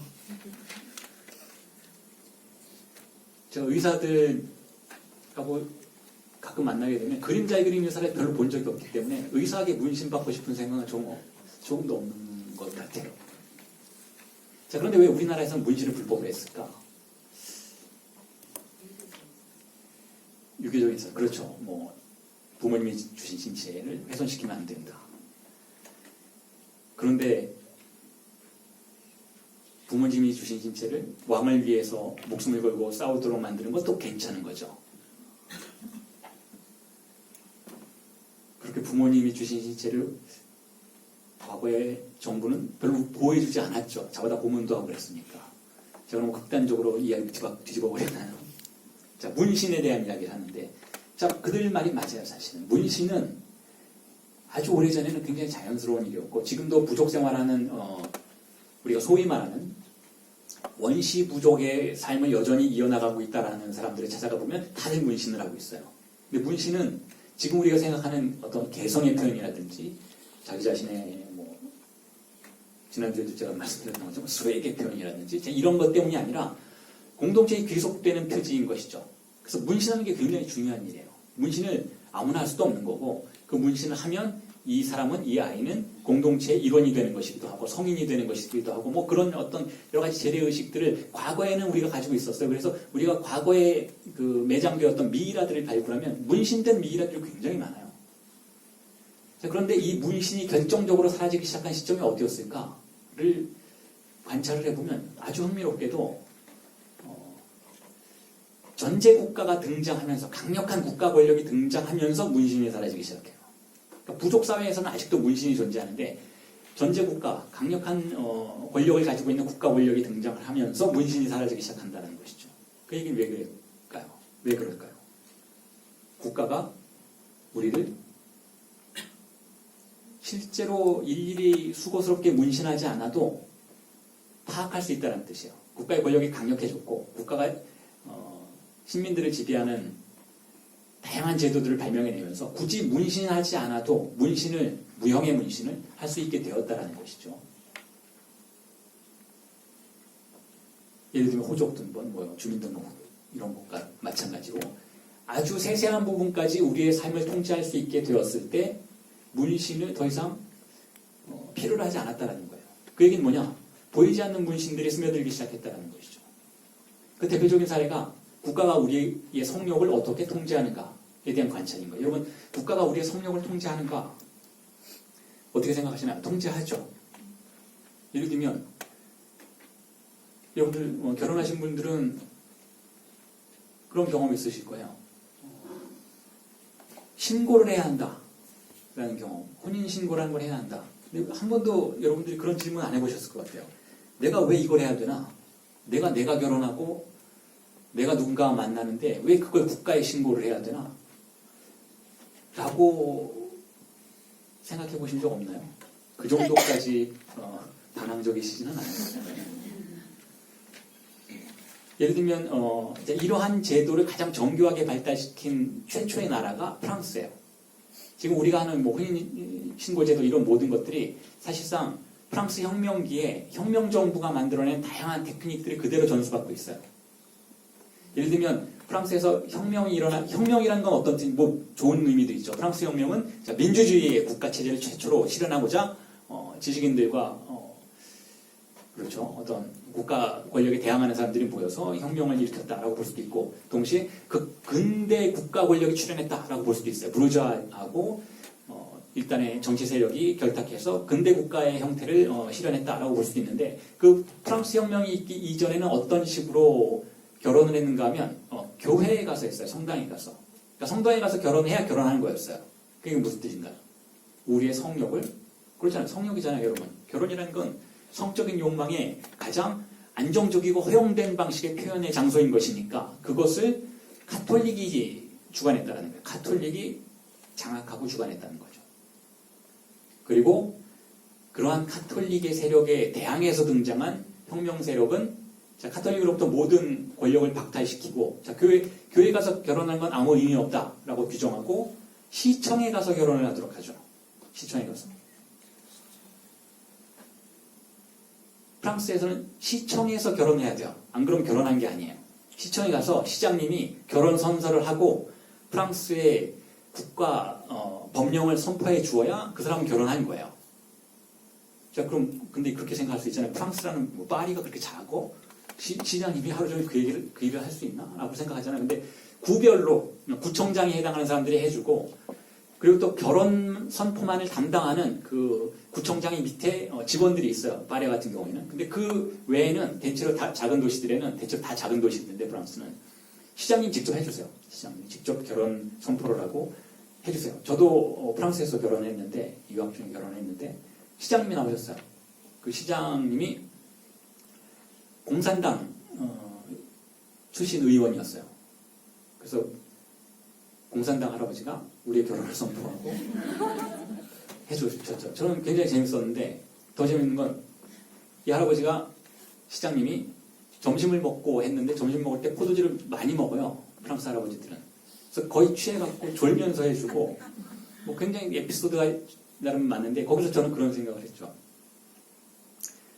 국가 권력이 이렇게 세세하게 결혼 제도를 통제하는 것은 결국 우리 자신의 욕망에 대한 강박적인 지배력을 확보하기 위해서다라고 말할 수 있다는 거예요. 결국 국가 권력이 우리에게 여러 가지 증을 만들어 주잖아요. 주민등록증이나 여러 가지 뭐 서류들을 만들어서 우리의 존재를 파악하고 주소지를 파악하고 하는 모든 일들은 물론 좋은 면 당연히 있죠. 그렇게 해서 국가가 형성이 되고 안정된 사회를 구성해낼 수 있는 것이니까 꼭 필요한 것이긴 하지만 그 배후에는 권력이 특히 욕망의 문제에 관련해서는 우리의 신체를 다른 방식으로 문신하려는 분명한 의도가 있다는 거예요. 그 대표적인 경우가 지금은 결혼의 문제였지만 결혼 금지의 문제도 있어요. 어떤 결혼을 금지해버리죠. 어떤 결혼이 금지되나요? 일부 다처제 결혼은 금지되는데 그건 얼마 안 됐죠, 한국에서는. 과거에는 아주 전형적인 일부 다처제 국가였어요. 한 남자가 왕부터 수도 없는 여자를 걸릴 수 있도록 허용하고 뭐 여러 가지 핑계를 들어서 처벌되게 만들고 하죠. 뭐 아이를 못 낳는다든지 아들을 못 낳는다는 핑계로 뭐 어쩌고저쩌고 하는 것이잖아요. 저는 항상 궁금해요. 아들을 낳으려고 둘째 부인을 들이도록 허용했던 것인지 아니면 둘째 부인을 들이기 위해서 아들이라는 알리바이를 사용했던 것인지 정말 궁금해요. 자, 그런데 또 금지된 결혼이 있죠. 동성 간의 결혼. 근데 굉장히 우스운 일이에요. 도대체 금지할 이유가 뭔가라는 걸 도대체. 사실 동성 결혼을 금지하면 이런 주장을 하는 분들이 있어요. 그럼 난리가 난다. 그럼 동성애자들이 엄청 많아진다. 근데 제가 지난주에 말씀드렸잖아요. 우리의 신체에 새겨진 성적인 구조의 문신은 한 번 새겨지면 지워지질 않아요. 그러니까 동성애자가 이성애자가 된다든지 이성애자가 동성애자가 되는 일은 없어요. 그건 불가능해요. 그런 사례도 없어요. 물론 동성애자가 뭐 교회 다니면서 회개해서 이성애자가 되었다라는 전설들이 있기는 하지만 자, 그건 그냥 그런 신용을 하고 참고 사는 거예요. 본인의 욕망은 변하지 않죠. 여러분들 지금 나이 지긋하신 분들이 이 자리에 많이 앉아 계신데 항상 생각해 보세요. 본인의 욕망이 변화했는지, 본인이 청소년기에 가지고 있던 그 욕망의 구조가 변화했는지, 놀랍도록 똑같이 반복되는 것은 아닌지 우리 그렇게 생각하죠. 안 변해요, 욕망의 구조는. 그러니까 동성결혼을 허용한다고 해서 동성애자들이 많아지는 것도 아니에요. 그것도 좀 수준 낮은 비판이기는 하지만 누군가는 뭐 에이즈가 창궐할 것이다. 자, 에이즈는 이성애자들끼리 해도 걸리는 병이에요.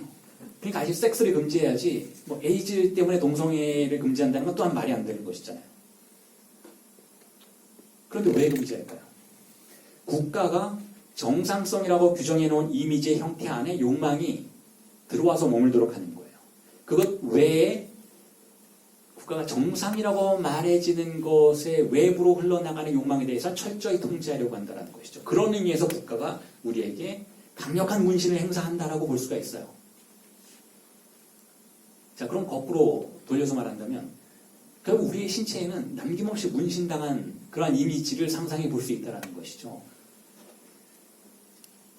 그래서 제가 지난주에 질문을 하셨던 그분에게 고정관념의 문신이 있지 않느냐?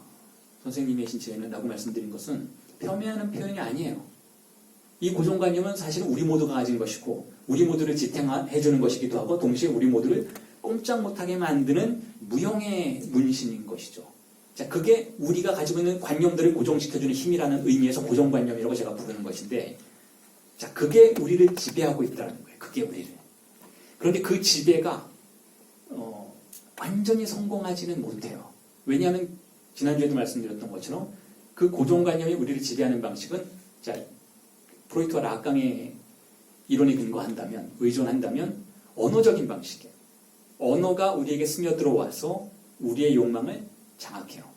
언어가 우리에게 스며들어와서 너는 남자야, 너는 여자야, 너의 욕망은 어떤 것이야 라는 방식으로 우리를 규정해 준다는 것이죠. 그러니까 언어적인 존재라는 거야, 인간은. 그렇기 때문에 그 언어적인 것에 우리가 사로잡혀서 문신당한다고 볼 수도 있는 것인데 그런데 여기서 한 가지 주목해야 할 만한 점은 그 언어가 언제나 실패한다는 거예요.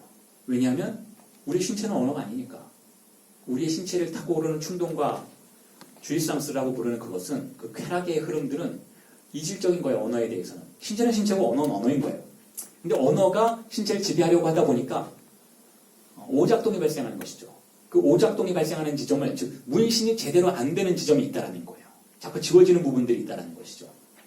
문신을 정교하게 해놨는데 국가 권력이 혹은 가족의 이름으로 행사되는 어떤 종류의 이데올로기가, 어떤 종류의 고정관념의 영능이 우리의 신체에 남김없이 문신을 해놨는데 어떤 부분이 자꾸 지워진다라는 것이죠. 자, 그런 부분들을 증상이라고 부르는 것이고, 그러한 부분들을 히스테리적인 사건들의 장소라고 부르는 거예요. 그런데 그런 부분들이 출현하는 건 필연적이라는 거예요. 왜 필연적이냐면 언어와 신체는 근본적으로 이질적인 것이니까. 그리고 이 언어는 어떤 언어인가 하면 인간들의 언어인 것이기 때문에, 아무리 정교한 방식으로 권력을 행사하는 언어라 해도 인간의 언어이기 때문에 불완전하다라는 거예요. 대타자의 언어라고 부르는데 라칸이 그 대타자는 균열을 갖고 있다는 것이죠. 그래서 그 언어는 결코 신체를 완전히 장악할 수 없다는 의미는 무슨 뜻인가 하면, 그 언어는 우리의 욕망을 완전히 통제할 수 없고 우리에게 항상 증상을 경험하도록 만든다는 거예요. 크고 작건 간에 다소 간의 증상을 경험하게 만든다는 것이죠. 그래서 이 자리에 앉아있는 대부분의 여러분들 중에서는 각각이 다 사연이 있으실 거예요. 어떤 증상들을 갖고 계실 거예요. 혹은 증상이었다라고 생각을 못했다가 이런 강연도 듣고 이런 책도 보고 고민을 하던 끝에 그것이 증상이었구나 라고 생각하시게 되는 분들도 계실 거예요. 왜냐하면 어느 누구도 완전히 평안한 삶을 살 수는 없는 것이니까. 그 완전히 평안한 삶을 락강은 뭐라고 부르는가 하면 첫 번째 죽음의 삶이라고 불어요. 즉 타자의 언어에 의해서 나의 신체가 완전히 장악당한 삶을 죽음의 삶이라고 부르는 거예요. 마치 프로그래밍 된 것처럼 우리의 삶이 전개되어 나가는 로봇의 삶인 것이죠. 부모님들의 세대가 가르쳐준 방식 그대로 나의 신체가 욕망하고 딱 떨어지는 방식으로 삶을 살고 이 세상을 평온한 상태에서 살다가 죽어가는, 자, 그러한 인생은 어디에도 없다는 거예요. 그건 불가능하다는 것이죠. 우리는 혼돈과 카오스와 증상을 필연적으로 경험할 수밖에 없게 되는 것이 사실인데 그걸 외면할 뿐이라는 것이죠. 그래서 히스테리화 한다는 거예요. 분석의 초기에는. 당신의 증상이 무엇인지 찾아내보자라는 거죠. 당신의 신체에 새겨진 문신이 일단은 어떤 방식으로 새겨진 것인지를 함께 이야기해보고, 조금 전에 늑대인간의 사례를 여러분들에게 말씀드렸던 것처럼 과거사를 한번 쭉 들춰보고 욕망이 어떻게 구성되는지를 들춰보고 그 욕망 속에서 쾌락이 어떻게 운영되는지를 들춰보고, 자, 그리고 나서 그곳에서 설명되지 않는 부분은 무엇인지, 설명되지 않는 고통과 쾌락은 또한 무엇인지를 함께 찾아내보자라는 거죠. 그리고 그로부터 다시 시작해보자는 거예요. 거기서부터. 자, 문신에 대한 이야기는 그래서 이 사람 이야기로 일단 정리를 하고 싶어요.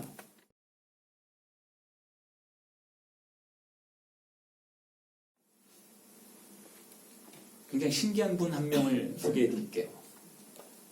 돼지 한 마리와 한 서양 남자라고 추정되는 사람의 등판이 보이시잖아요. 근데 문신을 했죠. 문신이 꽤, 이걸 올드스쿨이라고 불러요. 저런 문신을. 꽤 멋진데 굉장히 비싼 문신이에요.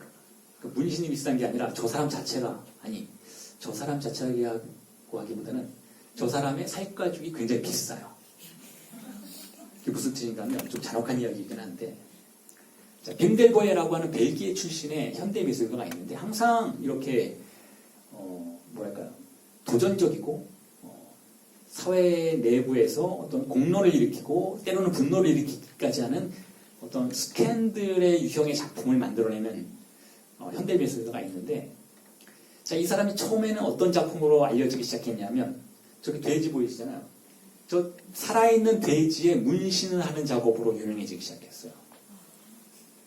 돼지의 문신을 하는 작업. 그래서 보면 명품 백에 등장할 만한 그 무늬를 문신하기도 하고 여러 가지 문신을 하는데, 처음에는 그것을 유럽에서 작업을 했어요. 그런데 동물보호단체가 들고 일어났어요. 이 사람을 고소하고 난리가 났었어요. 왜냐면 여러분 그럴만 해요. 문신을 받아보신 분들은 알겠지만 엄청 아파요. 기절하는 분도 계세요. 문신 한두 시간 받고 기절하는 사람도 있고, 그런 얘기도 있잖아요. 왜 문신이 절반밖에 안 됐어? 그러면 절반 받다가 도망간 거예요. 너무 아파서. 그 돼지들도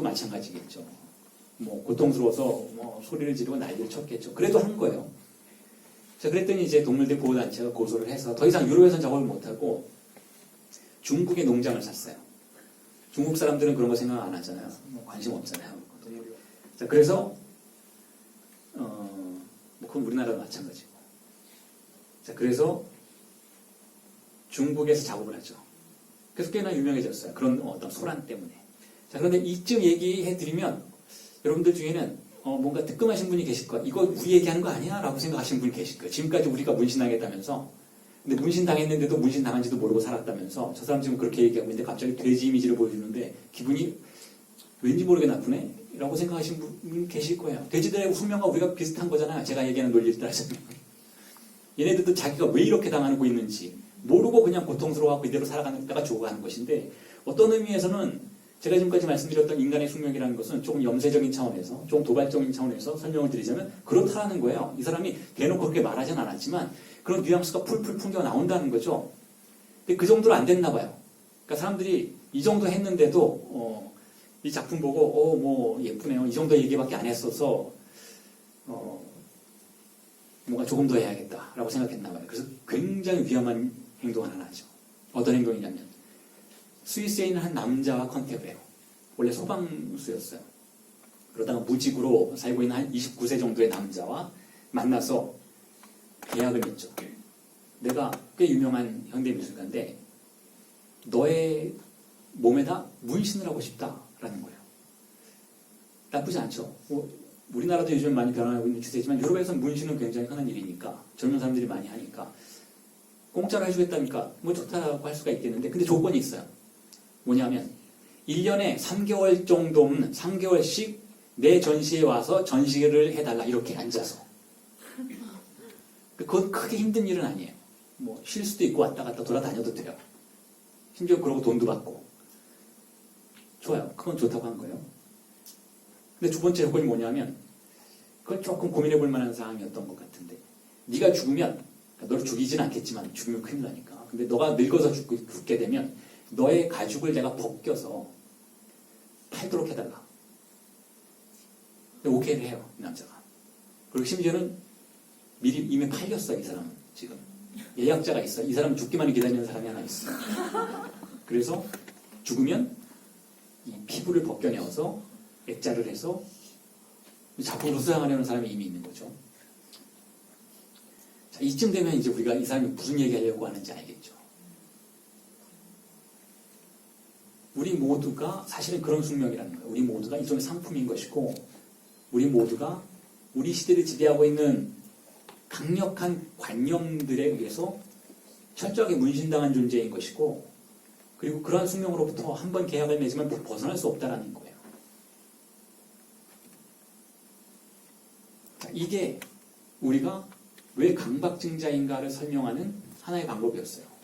자, 우리는 문신이 없으면 또 굉장히 불안해하는 거예요. 문신이 없으면. 여러분들이 소속되어 있는 기관으로부터 여러분들이 쫓겨났다든지, 혹은 뭐 이탈했다든지, 그랬을 때 우리가 느끼는 불안감을 한번 상상해 보세요. 예를 들면 뭐 회사를 그만두고 나가는 경우에 갑자기 소속감이 없어지면 굉장히 불안한 것이죠. 우리가 보호색으로 갖고 있었던 어떤 종류의 이미지를, 어떤 종류의 가면을 벗어버린 느낌이에요. 그래서 우리는 문신을 자발적으로 요구한다는 거예요. 강박증자로서의 삶을 자발적으로 받아들인다는 것이죠. 자, 그게 나쁜 건 아니라고 제가 재차 말씀드리지만 그럼에도 불구하고 그게 전부는 아니라고 또한 말씀드리고 싶다는 거예요. 정신분석이 겨냥하고 고민하는 부분 역시 그렇다는 거죠. 정신분석은 우리의 욕망이 타자의 욕망이라고 불러요. 우리 자신의 욕망은 타자의 욕망인 거예요. 여러분들의 아주 은밀한 성욕까지도 사실은 여러분들이 발명해낸 게 아니잖아요. 우리 사회가 그것을 욕망하도록 학습시킨 거예요. 대부분 이 자리에 앉아 계신 분들이 여성분들이니까 여러분들이 좋아하는 남자 배우를 한번 떠올려보라고 한다면 굉장히 비슷비슷한 인물들이 소환되어 나오죠. 뭐 조인성, 뭐 이런 사람들, 누구 이런 우리가 흔히 성적 대상이라고 부르는 남성들. 근데 남자들은 더하죠. 더 협소해요. 소환되어 나오는 여성 배우들의 이미지들이 대충 비슷해요. 일단 몸무게가 어느 이상이면 안 된다든지, 뭐 키는 어쩌다든지, 뭐 예를 들어서 여성의 경우에는 남성의 직업이 뭐예요. 여러 가지 종류의 규준들이 있는데 그 규준을, 즉 그건 일종의 성욕의 규준인 것인데 누가 결정하느냐? 여러분들이 결정한 건 아니라는 거예요. 여러분들이 욕망에 관련해서 타자가 결정해 주었다는 거죠. 그리고 그 타자가 결정한 중심에, 그 타자의 중심에는 권력이 있다는 거예요. 권력이. 가부장제의 권력이 있다는 것이죠. 자, 그러한 방식으로 우리는 우리 자신의 욕망에 관련해서 문신당한 삶을 살고 있는데 그게 전부는 아니라고 락강은 이야기해요. 그래서 정신분석의 여정을 살펴본다면 그렇게 타자에 의해서 사로잡힌 욕망의 유형을 변화시키려고 해요. 본인이 변화시킬 수 있도록 도와주려고 한다는 것이죠. 자신의 욕망의 이름을 새로운 언어로 묘사하고자 하고 새로운 이름을 명명하고자 하고 새로운 방식으로 쾌락을 루틴화할 것을 요구하고 촉구하고 도와준다는 것이죠. 그게 정신분석이 왜 히스테리증자를, 즉 여성적 욕망을 더 우선시하는가에 대한 설명일 수 있다는 거예요. 그래서 락강 학파의 정신분석은 어떤 의미에서는 여성주의와 함께가는 정신분석이라고 생각할 수가 있어요. 프로이트가 상당히 비난을 많이 받았어요. 가부장적이고 남성 우월적이고 그렇다. 아버지를 중심으로 구성한다. 욕망의 차원을. 물론 꼭 그런 건 아니에요. 프로이트가 왜 우리의 욕망이 타자의 욕망이고 그것이 가부장적 욕망이고 아버지의 욕망이라고 이야기했던 것은 그렇게 해야 한다라기보단 그렇게 되어먹었다라는 것을 묘사하기 위해서 그런 거예요. 그러니까 우리 모두는 상당히 가부장적이라는 것이죠. 누구든 그렇게 학습되었고 그런 삶을 살아갔다라는 거예요. 심지어는 여성도 마찬가지라는 여성들도 가부장적이라는 것이죠. 그러한 가부장적인 태도 속에서 자신의 욕망을 구성해 왔기 때문에 여성 자신도 사실 여성 차별적인 포지션에 모두 함께 있다라는 거예요. 가해자인 동시에 피해자라는 것이죠.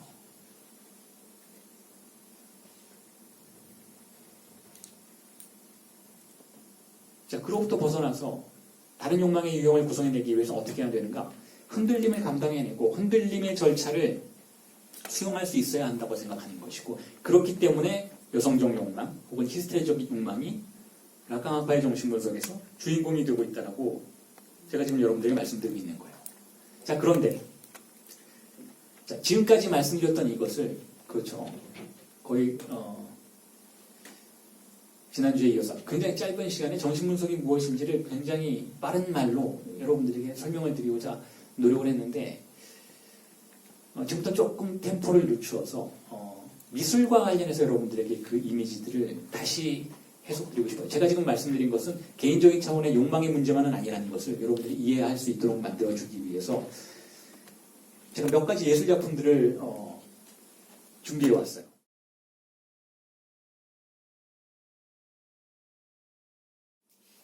자, 이거는 다 아시는 작품이죠. 최후의 만찬. 레오나르도 다빈치의 작품이죠. 15세기 말에 그려졌던 작품인데 이 작품은 르네상스의 시기를 말하는 작품이잖아요. 르네상스 시기는 어떤 시기인가? 르네상스는 그렇죠. 문예 부흥의 시기죠. 그리고 좋은 시기죠. 그렇죠. 좋죠. 예술작품도 많이 생산했고. 근데 저는 지금까지 굉장히 삐딱했잖아요. 그래서 저도 이걸 좀 삐딱한 방식으로 설명을 드리고 싶어요. 누군가가 그러더라고요. 제 책을 보면 이 사람 진짜 삐딱한데 논리는 있다라고 얘기를 저한테 해주었다. 썼던 기억이 있는데 자, 지금도 좀 그래요. 르네상스라는 시기를 우리는 문예 부흥이라고 불러요. 뭐가 막 새롭게 일어났다라는 거예요. 르네상스라는 단어, 그 프랑스어잖아요. 호네성스라는 뜻인데 네성스가 태어나다. 호는 리예요. 다시 태어나다. 뭔가 다시 태어난 시기예요.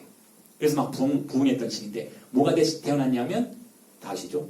고대 그리스의 고전주의 문명이 다시 태어난 시기라고 볼 수가 있어요. 그 이전의 시기를 뭐라고 부르나요?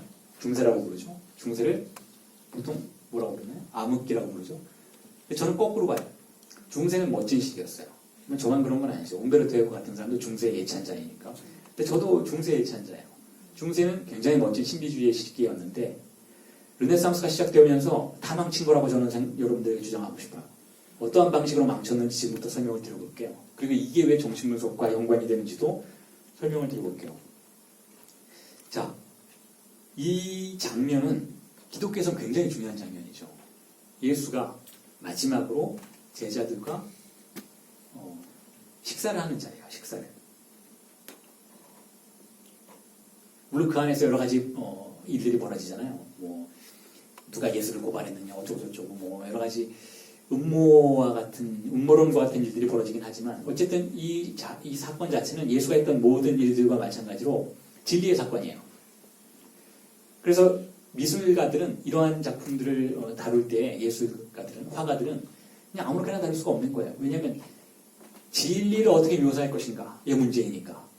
그러니까 동네 여행집 아저씨를 그리는 건 아닌 것이잖아요. 그러니까 진리의 사건을 어떻게 담을 것인가, 담아낼 것인가, 화폭에 담아낼 것인가의 문제인데, 자, 진리의 사건은, 기독교에서의 진리의 사건은 어떤 사건인가요, 여러분? 목사님이 어떻게 이야기하시나요? 교회에서.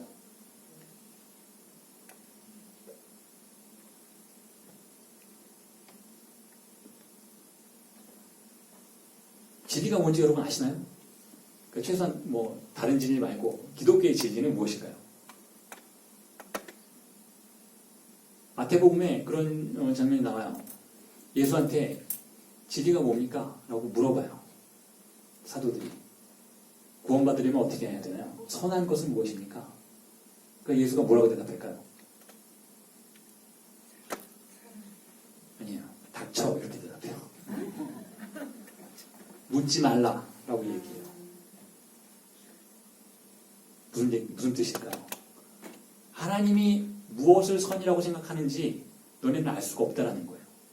묻지 말라. 그 대신 그 다음에 뭐라고 말하는가 하면 계명을 따르라. 묻지 말고 따르라 라고 이야기해요. 그런 얘기 왜 했을까요? 진리는 언어적인 게 아닌 거예요.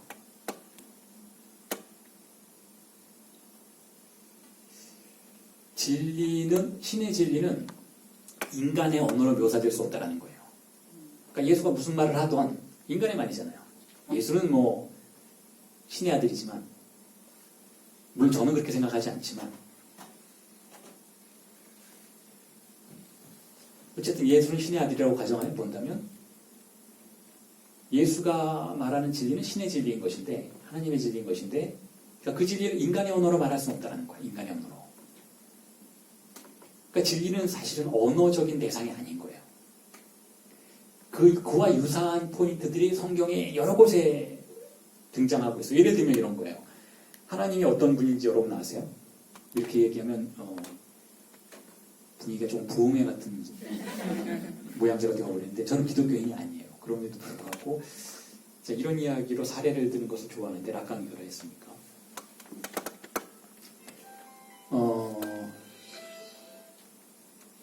하나님 어떤 분인지 아세요? 물어보셨어요? 교회 다니는 분들은 물어보실만 하잖아요.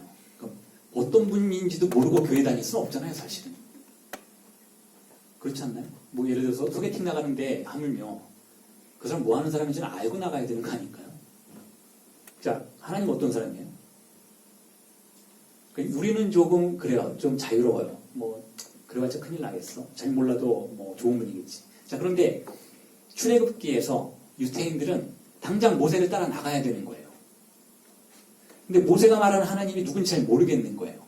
근데 엄청난 모험을 해야 돼요. 지금 광야로 나가야 되는 거예요. 뭐 노예 상태이긴 했지만 어쨌든 안락했어요. 이집트에서의 삶이. 그런데 모세가 나가자는 거예요. 너희의 하나님을 내가 알고 있으니 나가자라는 거예요. 그랬더니 유대인들이 어떻게 이야기하나요? 좀 말해달라는 거예요. 어떤 분인지 말해달라는 거예요. 그랬더니 모세가 어떻게 하나요? 가만히 생각해보니까 자기도 잘 몰라요. 그러니까 들은 적이 없어요. 하나님한테. 나는 어떤 사람이다. 라고 들은 적이 없어요.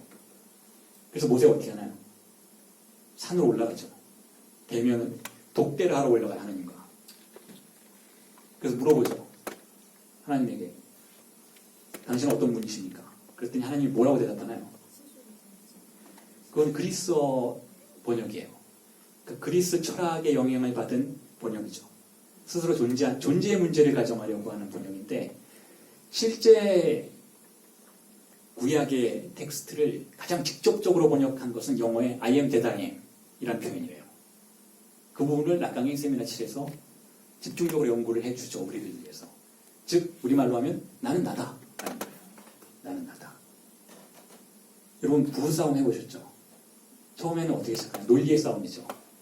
내가 이렇게 해야 했고 그래서 이걸 못했고 논리의 싸움이에요. 그러다가 한 1시간쯤 지나서 어떻게 되나요? 그래 너는 너고 나는 나다. 알아서 해 그냥. 하나님 왜 그렇게 표현했을까요? 왜 동어 반복을 사용했을까요? 나는 나다라는 건 아무 뜻도 아니라는 거예요. 나는 나다라는 건 동어 반복이에요. 언어가 정지되는 지점을 표시해 주는 거예요. 나에 대해서 알려고 하지 말라는 거예요.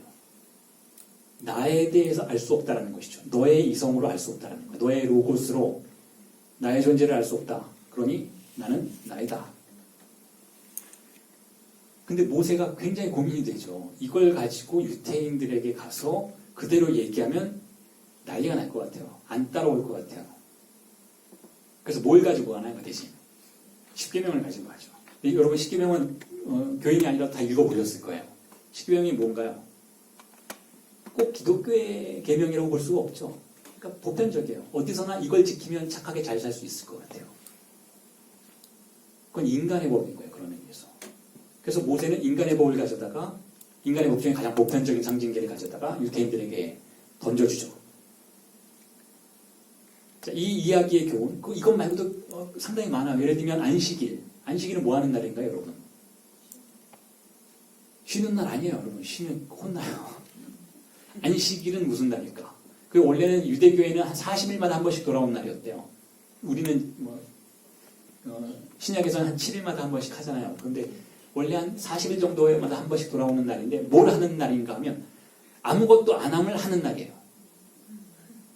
얼마 전에 멍 때리기 시합이 한국에서 벌어졌죠. 그래서 어떤 래퍼가 수상해서 화제가 됐었잖아요. 멍 때린 거 굉장히 힘들어요, 여러분. 아무것도 안 하는 건 정말 쉬운 일이 아닌데 아무것도 안 함을 하는 날이라는 것이죠. 왜 그럴까요? 그게 하나님을 사유하는 방식이라는 거예요. 하나님은 공백이니까.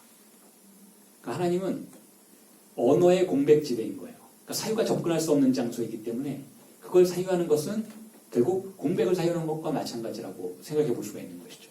자, 이러한 사례들은 무수하게 많아요. 기독교의 내부에서 표현되고 있는 진리가 무엇인지에 대한 다양한 표현들이 상당히 철학적인 부분을 건드리고 있는 그러한 지점들을 발견하는 것은 어렵지 않은 일이라는 거죠. 자, 그래서 여러분들에게 다시 한번 질문하자면 진리가 무엇인지는 사실은 알 수가 없어요. 특히 신의 진리는 무엇인지 알 수가 없어요. 자, 그럼에도 불구하고 화가들은 어떻게 해야 되나요? 그걸 그려내야 돼요. 그래서 다양한 접근을 해요, 화가들이. 자, 그런데 오늘의 주제는 강박증이니까. 강박증적 시대에는 화가들이 그걸 어떻게 그려냈는지를 설명을 드려볼게요. 강박증의 시대. 르네상스가 강박증의 시대. 왜냐하면 고전주의가 강박증인 것이니까.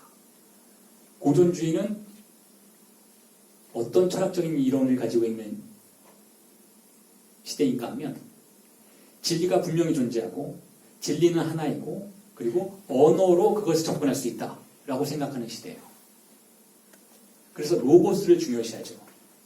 그 로고스의 진리의 기원적인 철학자가 플라톤인 것이고 그 플라톤이 고전주의 철학의 정립자인 것이고 자 그래서 그 고전주의의 시대가 다시 적극적으로 등장하는 이 르네상스의 시기에는 화가들이 어떻게 그림을 그리냐면 이렇게 그림을 그리는 거예요.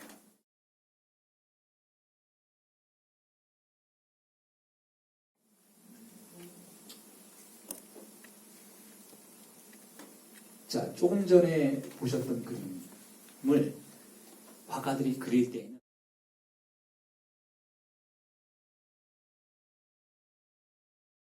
이 배경에 이렇게 기하학적인 선들이 존재해요. 여러분들이 뭐 여행을 가셔서 박물관에 가시면 르네상스 작품들을 많이 보게 되시잖아요. 뭐 현대미술도 보게 되시지만 르네상스 시기의 작품들을 보게 되시면 겉으로 볼 때에는 이것처럼 잘 모르겠어요. 근데 자세히 보면은 굉장히 기하학적이고 수학적으로 그려졌다는 걸 알게 돼요. 즉 자를 대고 그린 그림들이라는 걸 알게 되는 거예요.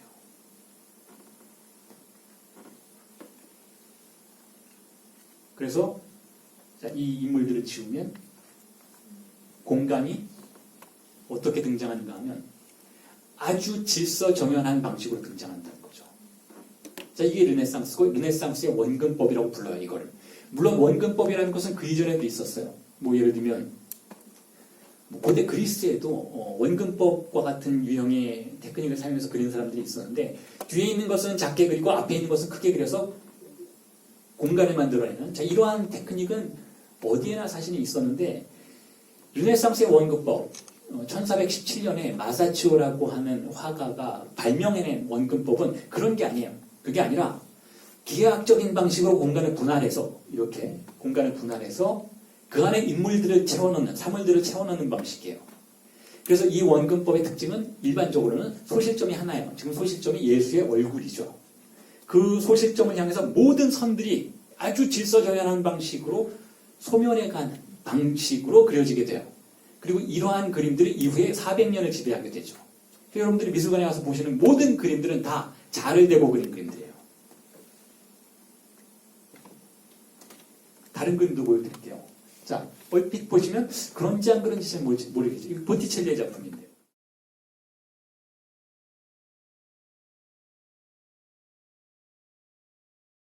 스테고지예요. 스테고지도 굉장히 중요한 진리 사건이죠. 자, 이것도 굉장히 애매모호한 사건이에요. 조금 전에 보셨던 최후의 만찬만큼이나 우리를 철학자들이나 뭐 신학자들 혹은 정신분석학자까지도 골머리를 앓게 만드는 사건이에요. 왜 신은 인간의 몸에 자신의 아이를 잉태시키려 했을까? 정말 알다가도 모를 일인 거예요. 그렇잖아요. 하나님 정도 되면 그냥 뿅 하고 나타나게 만들어도 되는 거잖아요. 그 정도 기적은 할 수 있으시잖아요. 그런데 굳이 마리아의 몸에 잉태시켜서 사람들에게 굉장히 오해를 받게 하고, 그렇죠. 오해받았잖아요. 오해를 받게 하고 그 여러 가지 어려운 일들을 거쳐서 낳게 만들었던 것일까? 그 최초의 순간이죠. 천사가 마리아에게 와서 너는 예수를 잉태할 것이다. 신의 아들을 잉태할 것이다. 라고 말하는 이 순간. 아주 미스테리한 순간인 거예요. 신학자들 사이에서도 논란의 여지가 있고 의견이 분분한 사건인 것이죠. 이걸 해석하는 수천 가지의 담론들이 존재할 정도로 아주 미스테리한, 다시 말해서 신의 의지에 대해서 도무지 이해할 수 없는, 접근할 수 없는 그런 사건, 즉 진리의 사건인 것인데 그것을 보티첼리는 원근법으로 그려요. 진리의 사건을 아주 엄격하고 강박적인 질서 속에 포함시키려고 한다는 것이죠. 조금 전에 늑대인간이 여러분 생각나실 거예요. 이제 제가 왜 이 작품들을 보여드리고 있는지 이제 조금 감이 잡히실 거예요. 왜 르네상스인들은 진리라고 하는 사건을, 즉 애매모호한 사건을, 즉 인간의 언어와 질서, 수학도 인간의 언어인 것이잖아요. 기하학도 인간의 언어이죠. 정교한 언어들이잖아요. 인간의 언어를 통해서 포획하려고 했을까? 왜 그랬을까? 불안 때문이었겠죠. 신은 불안한 존재인 거예요. 여러분, 하나님이 불안하지 않으세요? 하나님이 어느 날 갑자기 여러분 찾아와서 자, 오늘 밤 제물을 바쳐야 하는데 너의 아들을 죽여 바쳐라 라고 한다면 얼마나 불안할까요? 들어보셨잖아요. 아브라함한테 하나님이 그랬잖아요. 물론 해피엔딩으로 끝나죠. 근데 해피엔딩으로 안 끝날 수도 있어요. 하나님은 모를 존재이니까. 우리 아들이 미세먼지도 많고 범죄도 많은 이 세계에서 빨리 명을 다하고 하늘나라 가서 행복하게 살면 또 그게 더 좋은 일 아닌가요? 정신 나간 소리 같잖아요. 근데 인간의 상식을 통해서는 정신 나간 것이라고 생각할 수 있지만 신의 의지는 우리가 알 바가 없는 거예요. 알 수가 없는 것이죠. 그래서 신이 우리에게 어떻게 접근할지는 항상 불안한 거예요. 그 불안을 감당했던 시기가 중세예요. 그래서 중세는 불안의 시기인 것이고 중세는 신비의 시기인 것이고 중세는 혼란의 시기인 것처럼 알려지고 있는 것인데 르네상스인들이 보기엔 그랬던 거죠. 르네상스인들은 그 불안을 조금 전에 여러분들에게 보여드렸던 카린 미카일리스의 우울증 여성 환자와 같이 견뎌내기가 굉장히 힘들었던 거예요. 그 공백과, 즉 하나님이라고 하는 신이라고 하는 진리의 공백, 아무것도 설명하지 않는 공백과 마주하는 것을 너무도 힘들어했던 것이죠. 그래서 인간은 발명해내는 거예요. 질서를. 특히 화가들은 엄격한 기하학의 질서를 통해서 진리의 사건을 포획하고 가두려고 했던 거죠.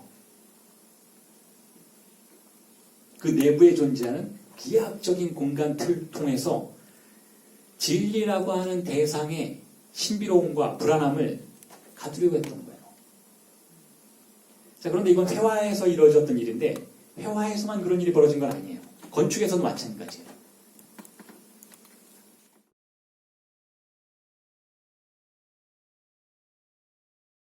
여러분들이 유럽에 가시면 흔하게 보는 성당들이에요. 어디에나 있는 성당. 성당이 엄청 많아요. 뭐 카톨릭의 세계이니까 성당이 엄청 많은데 자, 그 성당들을 돌아보시면 대체로 한 세 가지 양식으로 구별이 되고 여러분 누구나 다 구별해낼 수가 있어요. 첫 번째 가장 흔하게 보이는 것들 중에서 첫 번째 양식을 로마네스크라고 불러요.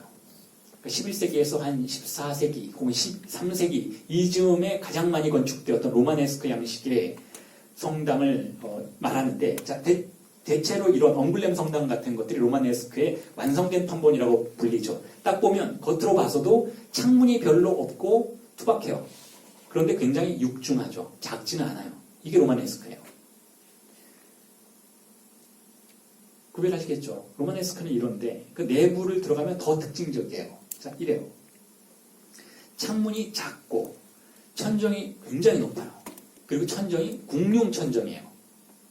왜 저랬을까? 왜 이렇게 천정을 높였을까? 보시면 알겠지만 사람들이 앉는 이 높이와 이 천정 사이에는 정말 어마어마하게 낭비되는 공간이 있어요. 낭비되는 공간. 이거 한 층만 더 나누어도 오피스 몇 개는 더 질 수 있고 그렇잖아요. 사무실 몇 개는 더 만들 수 있을 텐데 이 많은 공간을 낭비하는 이유는 뭐였을까? 낭비하기 이전에 자, 이런 이야기가 있어요. 낭비하기 이전에 이미 이렇게 만들기가 굉장히 어려워요. 그때 당시 기술력으로는.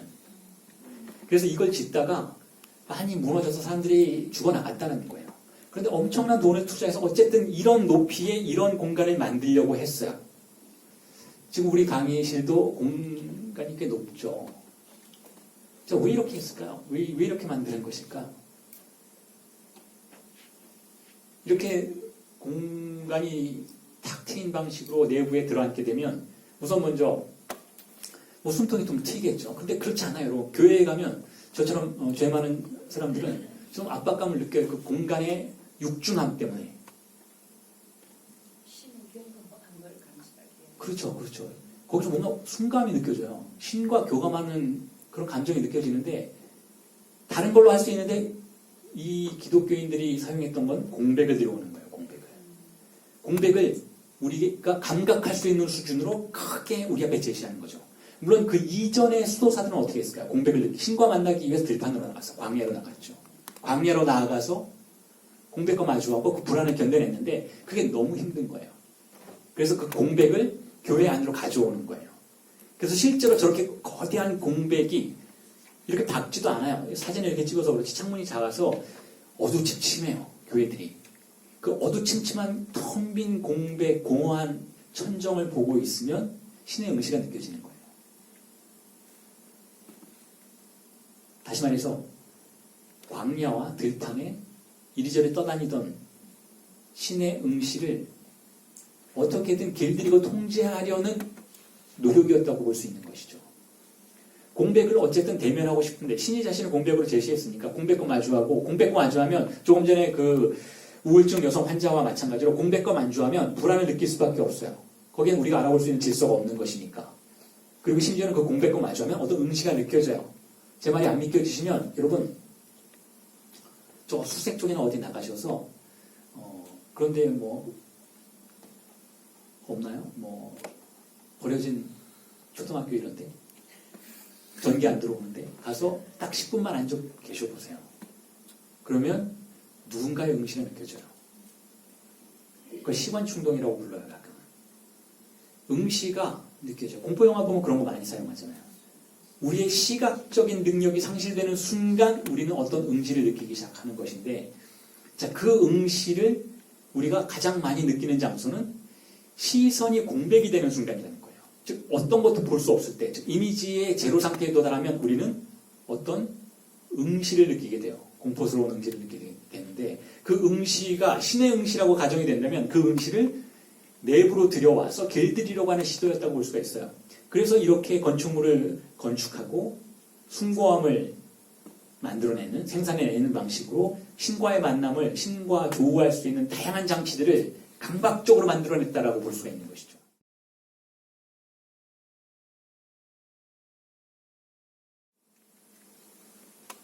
이거 만드는 게 쉬운 일이 아니었던 거예요. 위에 있는 이 궁융천장을 유지하기 위해서는 그 하중을 기둥을 통해서 받아야 되는데 공간을 만들려고 하니까 기둥을 세울 수가 없잖아요. 기둥을 세우면 공백이 훼손되니까 그래서 옆에 회랑을 만드는 거예요. 회랑을 만들어서 무게가 분산될 수 있도록 하는 것이죠.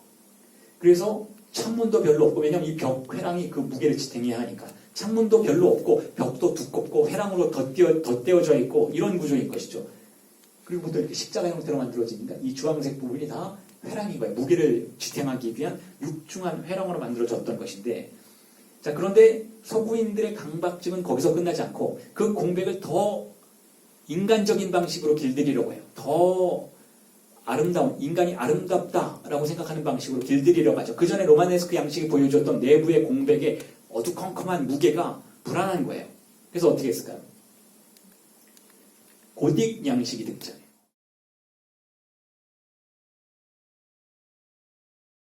고딕 양식.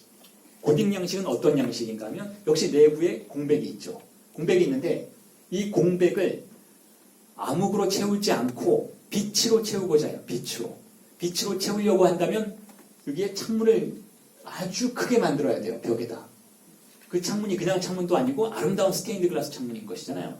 그 창문으로 벽 전체를 둘러버리려고 하니까 어떻게든 이 천정에 있는 하중을 지탱할 수 있는 장치가 필요해요. 그래서 만들어낸 것이 바로 부연부벽이에요. 잡아당기는 구조인 것이죠. 그래서 고딕 양식을 보면 굉장히 이상하게 생겼어요. 어찌 보면 외계인들이 타고 온 우주선처럼 생기기도 했어요. 그걸 실제로 보시면 자, 이런 구조인 거죠.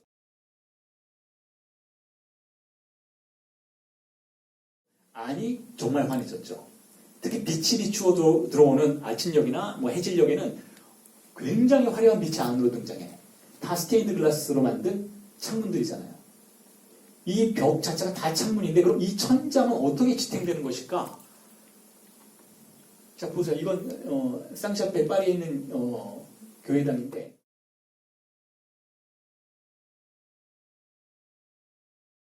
가톨릭 성당인데 보시면 정말 다 유리예요. 유리, 벽이. 이 천장의 하중을 지탱할 수 있는 것은 그래서 이 외부에 잡아당기는 이 부연부벽인 거예요.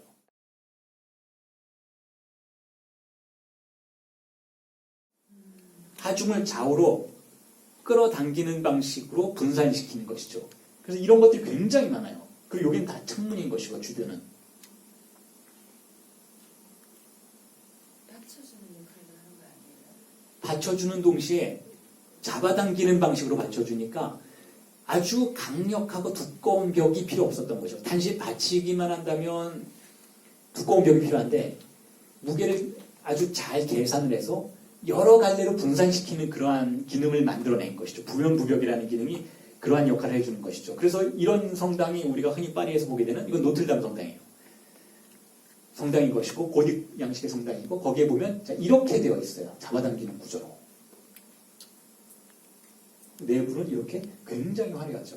이 내부의 공백을 그래서 채색된 공백이라고 부를 수 있어요. 아름답게 인간적인 방식으로 채색된 것이죠. 이제 여기서 등장하는 신의 공백은 무섭고 두려운 공백이기보다는 우리 모두가 상상하는 그런 공백이에요. 우리 모두 어떤 상상을 해요? 하나님의 나라는 빛으로 넘쳐나고 아름답고 평온하고 자 그런 공백이 따스하고 그런 공백인 거예요. 종교는 그런 역할을 한다는 거예요. 그래서 종교를 프로이트는 어떤 구조라고 부르는가 하면 강박증적 구조라고 불러요. 종교는 신의 욕망과 우리가 직접 대면하는 것을 연기해주는 그러한 기능을 한다는 거예요. 신의 욕망은 그 자체로 공백이에요. 다시 말해서 우리가 알 수 없는 대상인 것이고 그래서 우리에게 무한한 불안감을 안겨주는 대상인 것이죠. 그래서 종교는 건축을 통해서 혹은 태화를 통해서 혹은 종교 내부에 존재하는 다양한 재래의식의 절차를 통해서 그것들을 분절하고 연기시키는 기능을 한다는 거죠. 그게 강박증적이라는 거예요. 강박증 자신의 가장 근원적인 욕망과 만나지 않도록 필터링을 해주는 거예요. 완충장치를 만들어주는 게 강박증이라는 것이죠. 그래서 강박증자들은 의외로 굉장히 소심해요. 여러분 의처증자들이 얼마나 소심한지 모르실 거예요. 자신의 아내에게는, 자신의 여식들에게는 그렇게 폭력적인 방식으로 어떤 질서를 강제하고 뭐 치마 길이는 뭐 머리 길이는 뭐 어쩌고 저쩌고 하는 엄청난 폭력을 행사하지만 실제로 밖에 나가면 굉장히 소심한 인물이에요. 대체로 그래요. 왜냐하면 불안하기 때문에 그랬다는 것이니까. 그리고 인간이 신과 만나는 방식도 동일한 불안을 경험하는 방식으로 다양한 강박증적 장치들을 만들어낸다고 볼 수가 있어요. 자, 그 외에도 다양한 종교적인 특징들이 우리에게 강박증이 무엇인지를 알려줘요. 이건 여러분 루브르 박물관에 가시면 볼 수 있는 입구 모양인데 이게 1980년에 이오밍페이라고 하는 한 미국계 중국계 미국인 건축가에 의해서 내부 구조가 완전히 바뀌는 대공사를 할 때 지어진 피라미드 상이에요. 피라미드 구조물이죠. 자, 그런데 이 피라미드 구조를 여러분들에게 제가 지금 소개시켜드리고자 하는 이유는 물론 루브르 박물관과 관련된 다양한 이야기들도 전해드리고 싶은 생각이었지만 자, 이 피라미드가 무엇인지에 대해 설명드리고 싶어서 이미지를 준비한 것인데요. 자, 피라미드 역시 어떤 건축물인가 하면 성당과 마찬가지로 종교적 건축물이에요. 파라오는 살아있는 신이잖아요. 파라오가 매장되는 장소가 바로 피라미드인 것이니까 어떤 의미에서는 지금까지 여러분들에게 보여드렸던 르네상스의 이전에부터 시작된 로마네스크의 성당과 고딕 양식의 성당과 다를 바가 없어요. 신의 욕망을 혹은 신의 존재를 포획한 하나의 장치라고 볼 수가 있는 것인데 자, 이 피라미드가 얼마나 과학적으로 지어져 있는지 여러분 다 들어서 아실 거예요.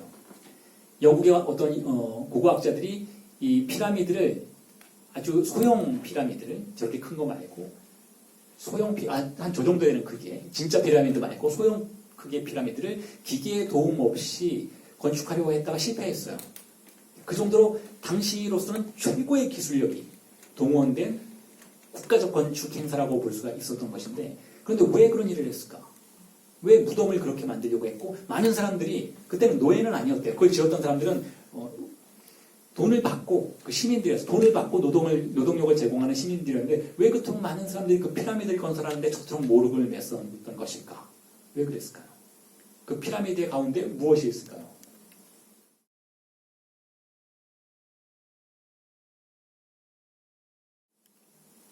미라가 있어요. 미라는 무엇을 의미할까요? 20세기 공포영화에 자주 등장해서 우리에게 즐거움을 주는 것이기도 하지만 미이라의 근본적인 의미는 무엇일까요? 미이라는 어떻게 만드나요? 미이라는 죽은 인간의 시체에 내장을 비워내고 골도 비워내고 그리고 그것이 썩지 않도록 상당히 당시로서는 역시 아주 상당한 과학 기술을 동원해서 썩지 않도록 방부 처리를 하고 그것을 붕대로 감싸서 보존하고 그것이 절대로 누구에게도 훼손되지 않도록 거대한 피라미드 내부에 지금 보이시는 이 아주 정교하게 만들어진 피라미드의 내부 공간에 그것을 숨겨놓기 위해서 만들어진 대상인 것이죠. 자, 그런데 왜 그렇게 했을까요? 왜 이렇게 죽음을 감추려고 했을까요? 죽음은 우리에게 무엇인가요? 공백이에요. 죽음 역시 공백이에요. 왜 공백일까요? 우리의 인식이 도달할 수 없는 장소의 경계점이기 때문에 그렇다는 것이죠. 죽은 뒤에 무엇이 있는지 알 수가 없는 거예요. 물론 저 같은 사람은 죽음이 끝이다라고 생각하지만 자, 그래도 그건 제 이성이 말하는 것이고 제 마음은 불안한 것이죠. 무신론자라 해도 철저한 무신론자라 해도 죽음에 대해서 무감각할 수는 없는 거예요. 죽음이라는 건 우리에게 무한한 공포를 안겨다 주는 인식의 공백인 것이니까. 죽음을 알 수 있다고 생각하는 그 누구도 자신 있게 무언가를 말할 수는 없어요. 죽음이 무엇인지 알 수 없다는 것이죠. 그 불안의 대상, 그 공백의 대상에 인간이 반응하는 방식에는 역시 히스테리적인 방식과 강박증적 방식이 있어요. 히스테리적 방식은 그 죽음의 힘을 이용해서 현실을 교란시키려고 하는 방식인 것이죠. 반면에 강박증적인 방식은 그 죽음을 안다고 말하고 싶어하는 방식인 거예요. 그 죽음을 철저하게 안다, 철저하게 다룰 수 있다 라고 주장하는 방식인 것이죠. 그래서 고대 이집트인들은 마치 르네상스인들이 신을 다루듯이 신의 진리 사건을 다루듯이 그것을 철저하게 과학적인 방식으로 처리하려고 했어요. 그래서 죽음이란 이러이러한 것이다 라고 설명하려고 했어요. 그래서 이러한 피라미드가 보존된 이런 미이라가 보존된 피라미드의 석실에 들어가면 예외 없이 죽음의 서라는 책이 발견이 돼요.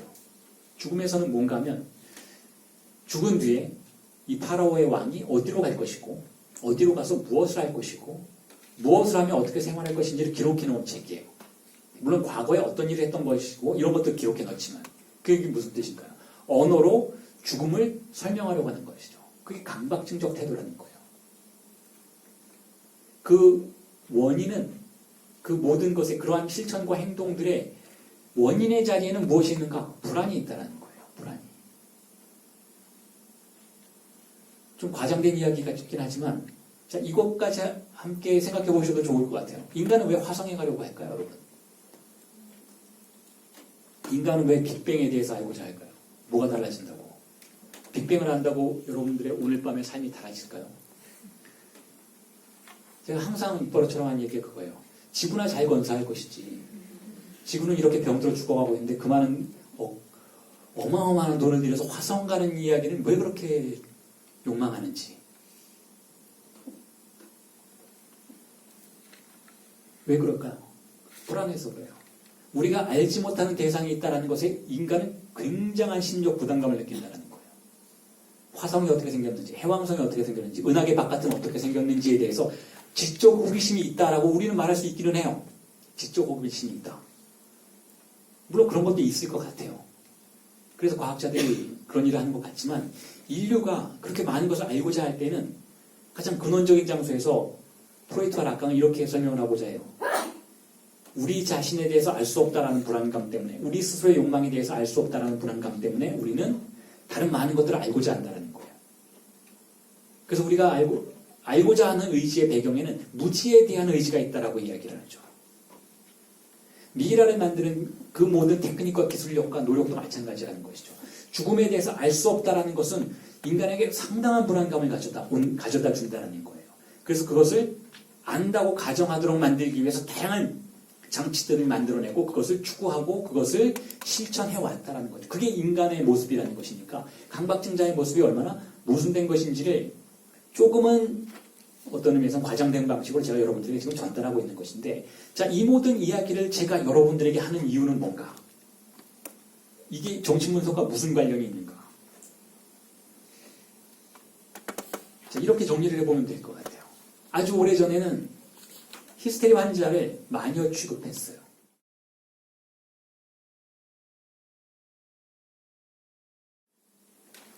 우리 모두가 욕망하는 것을 욕망하지 않고 우리 모두가 추구하는 삶의 여정을 걸어가지 않고 우리 모두가 말하는 방식대로 말하지 않는 자들을 추려서 그들을 낙인 찍었죠.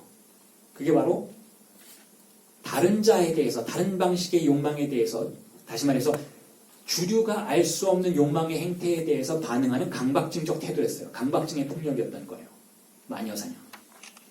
그러다가 16세기, 17세기에 들어서 정신의학이라는 것이 등장하기 시작하고 그것이 19세기에 들어와서 비약적인 발전을 겪으면서 그들을, 즉 히스테리 환자들이나 정신병자들을 비정상이라고 낙인 찍기 시작하죠. 사실 마녀사냥의 시대에는 비정상이라고 부르진 않았어요. 어떤 신적인 영역에 존재하는, 그것이 비록 악마이기는 하지만 존재라고 생각했던 것이지 정상 비정상의 개념으로 다루진 않았던 것인데 19세기 정신의학은 우리 자신의 설명할 수 없는 욕망을 비정상이라고 규정하고 정상의 세계로 끌어들이려고 했죠. 그게 바로 두 번째 그림에서 보여지는 장면이에요. 저 하얀 머리의 남자가 바로 샤르코라고 하는 19세기의 프랑스의 유명한 정신의학자인데, 이 정신의학자가 히스테리의 연구를 했던 사람으로 알려져 있고, 이 그림에 등장하는 저 강의실에서 이렇게 뒤로 넘어지고 있는 여성이 바로 히스테리 환자 모델이었어요. 한 환자를 모델로 해서 수업을 진행했던 것이고, 이 수업에 프로이트가 참여를 했었던 거예요. 그리고 그 장면을 봤던 거죠. 그리고 나서 20세기에는 프로이트의 정신분석이 등장해요. 프로이트의 정신분석의 뛰어난 성과라고 한다면 어느 누구도 마녀들의 이야기를 혹은 정신병자들의 이야기를 혹은 히스테리 환자들의 이야기를 들어주려고 하지 않았는데 그들의 이야기를 아주 오랫동안 주의 깊게 듣고 그로부터 무언가를 찾아내고자 했던 최초의 정신과 의사였기 때문에 중요하다고 생각해요. 그들이 어떤 이야기를 하는지 그전에는 미친 사람들이 하는 이야기를 들어서 뭐해? 라고 생각했던 거예요. 즉 다른 욕망을 가진 자들의 담론을, 서사를 들을 필요가 없다고 생각했죠. 그래서 샤르코 박사와 같은 경우에는 최면을 걸었던 거예요. 최면 치료를 했던 거예요. 그런데 프로이트는 이야기를 듣기 시작하고 그걸 터킹 큐어라고 부르기 시작하죠. 말치료라고 부르기 시작하죠. 여기서 말치료라는 건 의사가 하는 말이 아니라 내담자가 스스로 말하도록 하는 방식으로 치료한다라는 의미예요. 그래서 그걸 말치료라고 부르죠. 자, 그럼에도 불구하고 한 가지 여기서 정신분석에서도 특히 프로이트의 정신분석에서도 비판받을 수 있는 부분이 존재하는데 그게 무엇인가 하면 결국 환자가 말하도록 하기는 하지만 그럼에도 불구하고 이 분석의 상황 자체를 지탱하는 것은 분석가의 지식이에요. 분석가가 지식이 있고 그 지식을 통해서 당신은 히스테리 환자입니다. 사실은 강박증자입니다. 라는 여러 가지 이야기들을 해주는 방식으로 치료가 진행되니까 결국 이 장소에서도 정신분석가의 지식이 지배하는 장소라고 볼 수 있다는 것이죠. 즉 정신분석가의 지식이라는 보편성이 하나의 틀이 내담자의 욕망이라고 하는 공백을 포획하는 장소라는 의미에서는 그 이전에 문명이 보여주었던 행태와 그렇게까지 많이 다른 건 아니라고 볼 수도 있다는 거예요. 자, 그리고 나서 락강이 어떤 방식으로 정신분석을 진행시켜 나갔는지에 대해서는 조금 전에 간단하게 암시를 드렸지만 그리로 바로 가기 전에 자, 이 이야기를 하면서 강의를 정리를 해보고 싶어요. 그리고 나서 자, 뇌와 약물의 시대가 등장했다는 거예요. 그게 지금 우리가 살고 있는 시대예요. 정신과에 가보세요, 여러분. 바로 약 먹으라 그래요. 약이 다 해주는 거예요. 그런데 자, 굉장히 많은 심리학자와 정신분석학자들이 밝혀냈고 동시에 정신의학자들도 상당 부분 동의하는 것은 우리가 어떤 문제를 앓게 되는 게 단지 뇌의 문제는 아니라는 걸 모두가 알고 있어요. 물론 뇌가 잘못돼서 등장하는 경우도 있어요. 그게 퍼센티지가 많지가 않아요. 혹은 뇌가 분명히 잘못되어 있는 것 같은데 환경이 영향을 주어서 뇌가 충격을 받은 것이고 그렇게 해서 뇌가 오작동을 일으키는 경우도 있어요. 그런데 왜 어째서 정신의학은 약물로만 치료하려고 하는 것일까요? 왜 그럴까요? 여러분들이 알고 있는 정신의학이라고 말해지는 것은 미국식 정신의학이에요.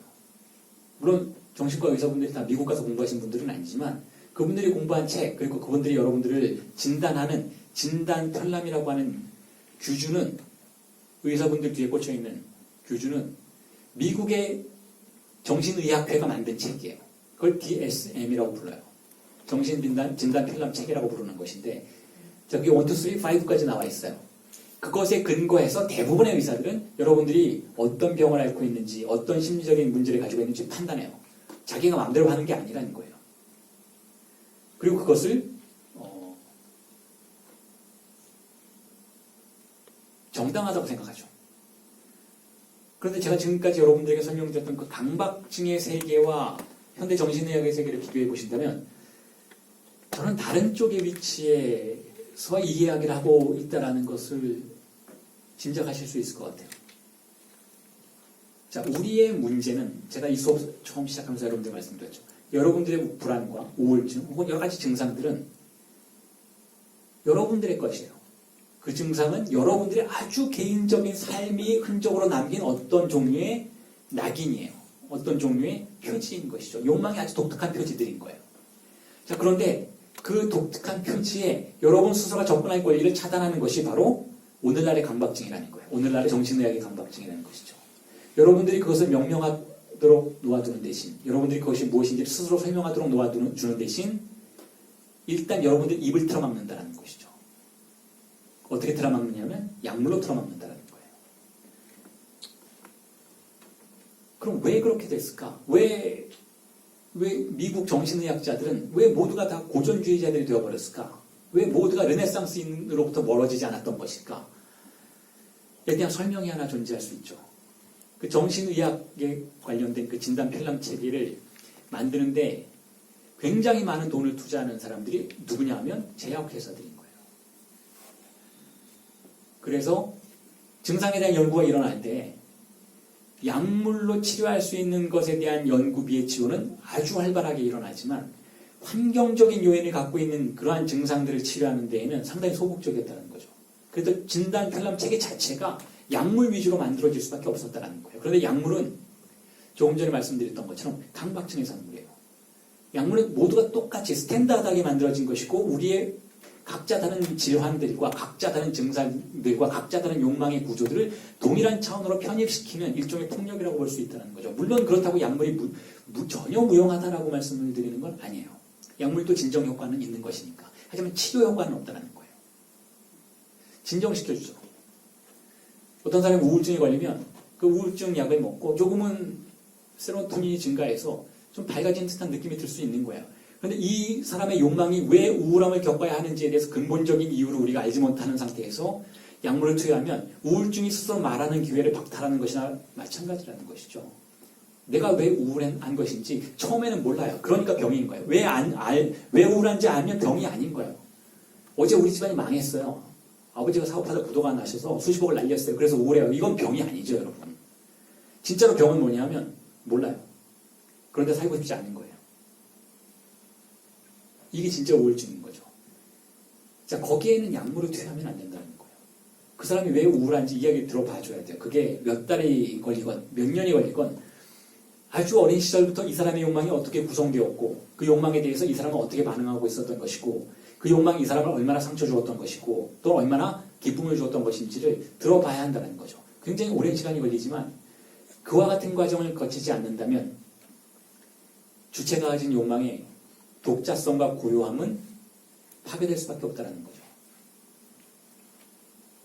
그래서 제가 여러분들에게 판케이프라고 하는 늑대 인간의 사례로부터 시작해서 문명이 어떻게 강박증을 표현하고 있었는지를 설명을 드리는 방식으로 정신분석의 임상의 아주 중요한 포지션을 말씀드리는 장소까지 도달하도록 만들어 드렸던 거예요. 제가 오늘 여러분들에게 말씀드리고자 했던 것은 지난주와 함께 이어서 정신분석이란 결국 특히 락강학파의 정신분석이라는 결국 개별적인 차이를 만들어내는 장소인 것이지 보편성을 강제하는 장소는 아니라는 것을 말씀드리고 싶었어요. 히스테리와 강박증 중에서 어째서 정신분석은 락강학파의 정신분석은 히스테리를 우월한 장소에 놓고 탐사하려고 하는지도 바로 이러한 내용들을 통해서 설명드리고 싶었던 거예요. 그리고 그 여정은 어떤 의미에서는 메디컬한 여정이 아니에요. 제가 지금 여러분들에게 설명을 드린 이 정신분석의 다양한 내용들과 다양한 방향성들에 대한 주장은 의료적인 게 아니에요. 이건 보다 윤리적인 차원에 속해요. 그리고 락강학파의 정신분석이 인간의 마음을 대할 때의 태도는 의료적인 차원이 아니라 윤리적이라는 것을 여러분들이 알아주셨으면 좋겠어요. 왜냐하면 우리의 마음은 윤리적 대상인 것이지 의료적 대상이 아니라는 거예요. 의료적 대상이면 그냥 고통은 없애면 돼요. 그게 전부인 거예요. 고통을 없애고 쾌락을 가져다 주면 돼요. 자, 그런데 마음을 다루거나 정신을 다루는 차원에서는 그렇게 하면 안 된다고 생각하는 거예요, 락강은. 보다 다른 방식의 접근이 필요하다고 생각하는 것이죠. 그 다른 방식의 접근들 중에서 다음 주에 우리가 함께 살펴볼 내용은 오늘에 이어서 어떻게 정신분석이 그렇다면